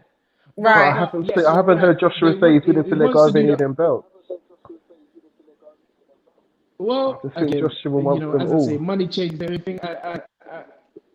Yeah, I think you're right as well. I do think you're right. You know, even if, but it may be a case of take the Fury fight, deal with that, and then go back and defend against whoever wins out of Usyk and the next challenger. I don't know who that is, but I don't see anything stopping because Usyk. You think there's too much money in it for it not to happen? Yeah, Usyk is a high risk, and no reward. Yeah, that's true. High risk and no reward because Usyk ain't knocking out Tyson, Anthony Joshua. No way, Jose. I could outbox him. Yeah, but who wants to see that? No, this is what I'm saying. That's real. Bro, no one want to see that. No. Want to see that.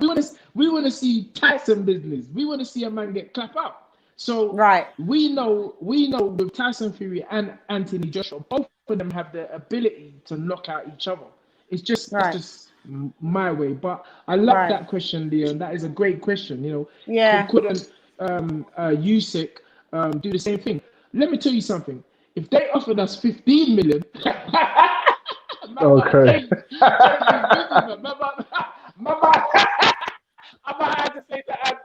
Yeah, you know.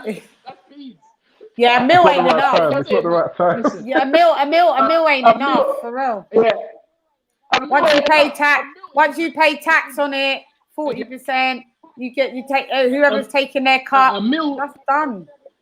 You're left with like 300 bags. A mil in this day and age. Yes, a mil in this day and age is not life-changing money. It can be money that can be invested into a good life. You know, but it's not enough to step aside for. You know, but again, it's not enough to step aside for. At that stage of our career, at that stage of our career, you know, it was a great opportunity for us, and one that, you know, we gotta remember. I keep saying, Anthony had 12 amateur fights. Anthony started boxing when he was 19, 20 years old. I think he had his first competitive fight when he was 20 years old. And he's done all right. He's done better than most fighters, you know. And there's a question here for you regarding Anthony as well. Yes. Guys, I'm going to ask you to no more questions, please, because I want to wrap it up. I haven't even had my Sunday dinner. 3 hours. No, you've got into Monday now, love. It's not Sunday. I know.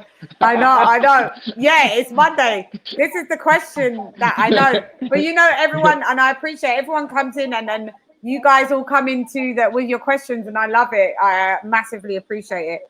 This one's for Tunde, and we'll wrap it with Tunde's reply for this one. Question for Tunde. How is Yard doing? Honestly, I generally watched the fight again and had Yard up. But it was very close and nothing was in it. So he watched the fight and he had Yard. Yes. Big up, Dark Knight. Yeah, I mean, listen, we fought the fight. We thought we won the fight as well. Close fight. But again, for me, you can't cry over spilt milk. What's done is done. You know, the way to, you know, avoid all these close questions is just to go in there and just bang the man out in a rematch. That's it. You understand what I'm saying? What's done is done. What's gone is gone, and that's why I didn't give no interviews after the fight, because I don't want to. You know, I'm not in this excuse thing. I mean, I've spent most of the time defending my professionalism, which is wrong. You get what I'm saying? Because the fighters are the ones that we really should be talking about. But if a man want to come and disrespect me, then I just remind people of what I've done as a manager and as a trainer, because none of you ain't done it. There ain't no one done what I've done. Right. So it's unfortunate that I've had to use my own platform. I'm not using their platform. I'm not bigging up them. I use my own platform to kind of like I don't need to defend myself, but to speak on it. So but to speak your the words. fight was close. Yeah, just to see your words. So the fight was close. We won the fight. I mean, so many people have said the same thing. I mean, and again, if I start breaking down the fight, then what does it look like? It looks like I'm just some bitter man. I'm not on that. I'm just like, cool, say nothing. You know, you got your victory in a rematch. If we just have to do a better job, and that's it. You know, life goes on. Boxers lose, Chann. I don't know. Floyd Mayweather has made everybody believe that boxers don't lose. Right. You guys say right. But everybody lost, and as I said, going back to the trainer issue and the lack of experience, Emmanuel Stewart's first champion was Hill McKenty. He never had no experience before that. Mm-hmm. You know, a couple of weeks or months after, his next champion was Tommy Hearns. So again, it's just nonsense. It's just the fact that we've done it our way, and you know, that rubs a lot of people up the wrong way. But credit to Lyndon, credit to Pat. You know, it was their night, and we'll go again. That's all I ever say. I'm not here, bro. I'm not trying to, you know, focus on something that I can't change. The fact is that they're so used to seeing seeing people not show no loyalty to one another. They don't like me and Ann. That's it. And they got people sitting down there praying. You understand? But it ain't gonna happen. I think they don't understand because how we're a lot far of you people. Listen, we learn together. That's what I don't think they understand the journey you've taken together to think, just dump them off and go and move to someone else. I don't think they understand it. And you got people that actually believe that we don't. You got people that actually believe that we don't spar. I'm like, fam. Yeah, we covered that earlier actually with Spencer. Me, Anthony, and Danny Flexen a few years back is literally what people are using as ammunition to discredit me. Right. I'm like, bro, but I don't fight against it because I think it's pointless of me fighting against it and burning up my energy answering these nonsense questions. Bro, and as I keep saying, if we got to the top, if we achieve something that 99.9% of fighters and trainers never achieve by doing it without sparring, then everybody better stop sparring. Maybe they should look at a different way. I think dealing with the criticism online is like dealing with a jealous person. Yes. The more you try to answer them, they're going to find something else. It's like you got a jealous girlfriend, and she's like, you can't talk to this one. Then all of a sudden you can't look at no woman. No mother, no sister. It will never stop. It will never stop. I'm looking at you. Because y'all are dogs. It will never stop. But it's, I just think you're absolutely right, Leon. And you know, listen, it's positive vibes all day, every day. Monday to Sunday, Sunday to Monday. And you can't. One of the reasons why Anthony is where he is, and I've managed to achieve what I've managed, is because we just pay no attention to it. Obviously, as a manager and a trainer, when you're in a certain position, you have to take the good with the bad. Joshua had to take a lot of criticism after he lost the first fight, and I guess even his trainer did a little bit. There was, you know, some people were saying, you know, he should sack Robert McCracken, but he did the honourable thing. Yeah, he stuck by the person. He stuck by the person that he started this thing with, and he brought in help. You know, extra. He added things to his game. And I'm sure, you know, that's what we'll do. We'll you know, because we don't want to lose. You know, and I definitely don't want Anthony to lose, and he doesn't want it to. So if there's adjustments that need to happen, we'll sit down as a team and make those adjustments. That's what right. I liken it to what Steven Gerrard said about why he never went to another club. He said he might well have won a Premier League with another club, but he wouldn't have felt the same. It wouldn't have felt the same, and it wouldn't have meant the same. Talking it, brother. Talking it. Because none of these men can't rise up the thing like me. It's not possible. They ain't got the energy. They just ain't got the energy. And can you imagine Anthony going to one of these dead out top traders? Bro, what's he going to be saying? you still have to gel with the trainer, you know. Even from your perspective. Yeah. From your perspective, Tunde, if another fighter just appeared on your lap to defend to challenge for a world title, I'm sure it wouldn't feel the same getting your world title with somebody that you've just taken on rather than somebody that you've been there with from the beginning. Absolutely spot on, correcto. It wouldn't, because we done it from the get-go. We done it from the scratch. Now what you want to do is give it to your people who haven't reaped where they have. They haven't. You understand? They've done no reaping. They want to do the sowing, but they want to do this. They don't want to do the sowing, but they want to do the reaping. They want to face the harvest. That way, they just. You understand what I'm saying? So yeah, but hold on.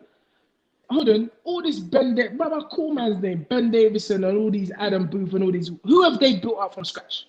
Tell me one person they built from scratch. No one. Zero. Hold on. So my boy was with remember Ben Davison is someone I always support. But don't try to throw stones at me, because I'll just expose you guys. I'm saying, hold on, you just come in this thing, Ben Davison. You just came in it. But yet you're some bowler. No one ain't talking about Tyson Fury's dad dash you out of the camp. Right. You see what I'm saying? No one ain't talking about that. No one ain't talking about after the draw, Ben Davison got sacked.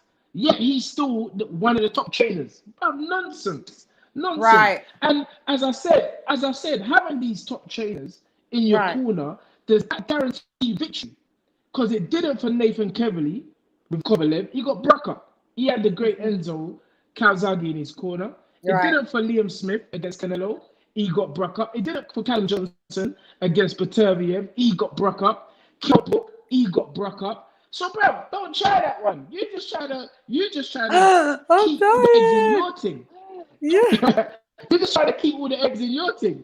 But we're building, and nobody is gonna downplay what we've achieved together as a team, and what we're gonna you understand? We learn together, we grow together. Again, the main thing is Anthony Yard had 12 amateur fights.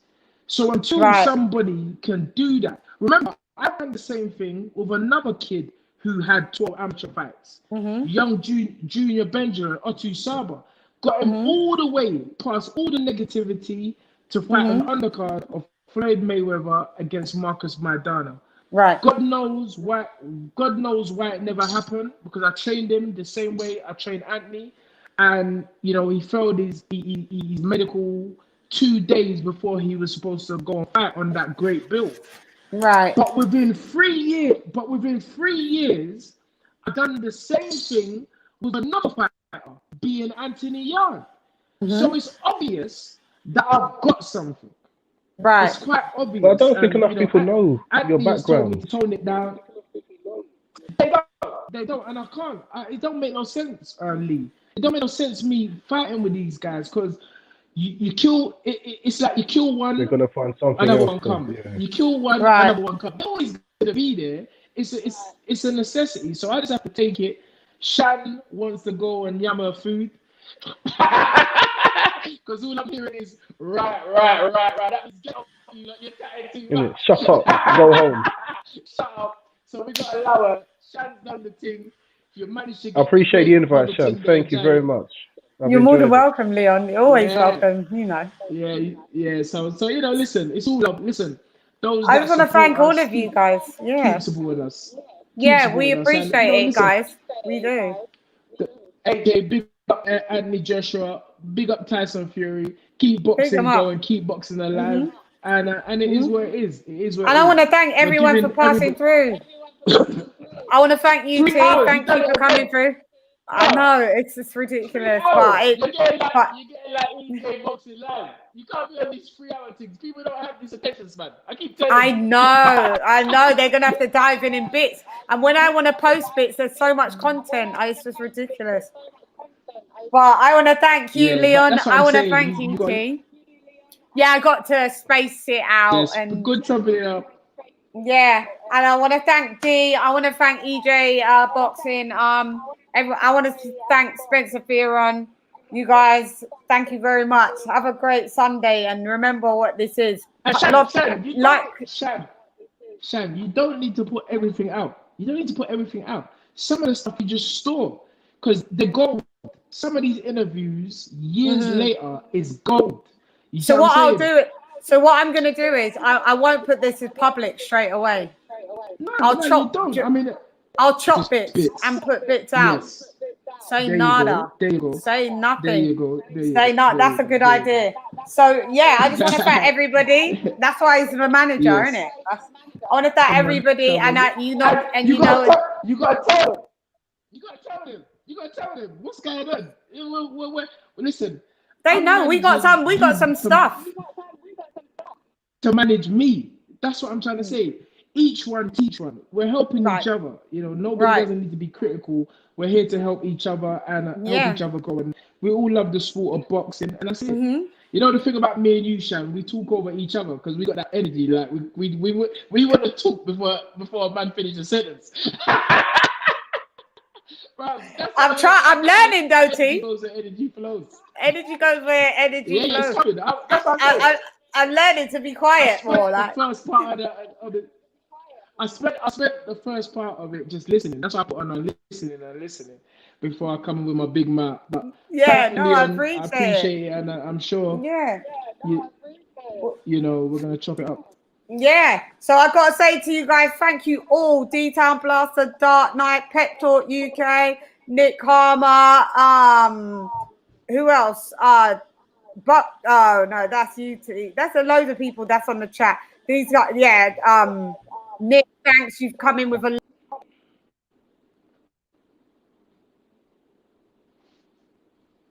I think she's gone to get her Sunday dinner that she hasn't had yet. All right, then listen, I'm not sure whether we can all see each other, but have a great week, everyone. Take care.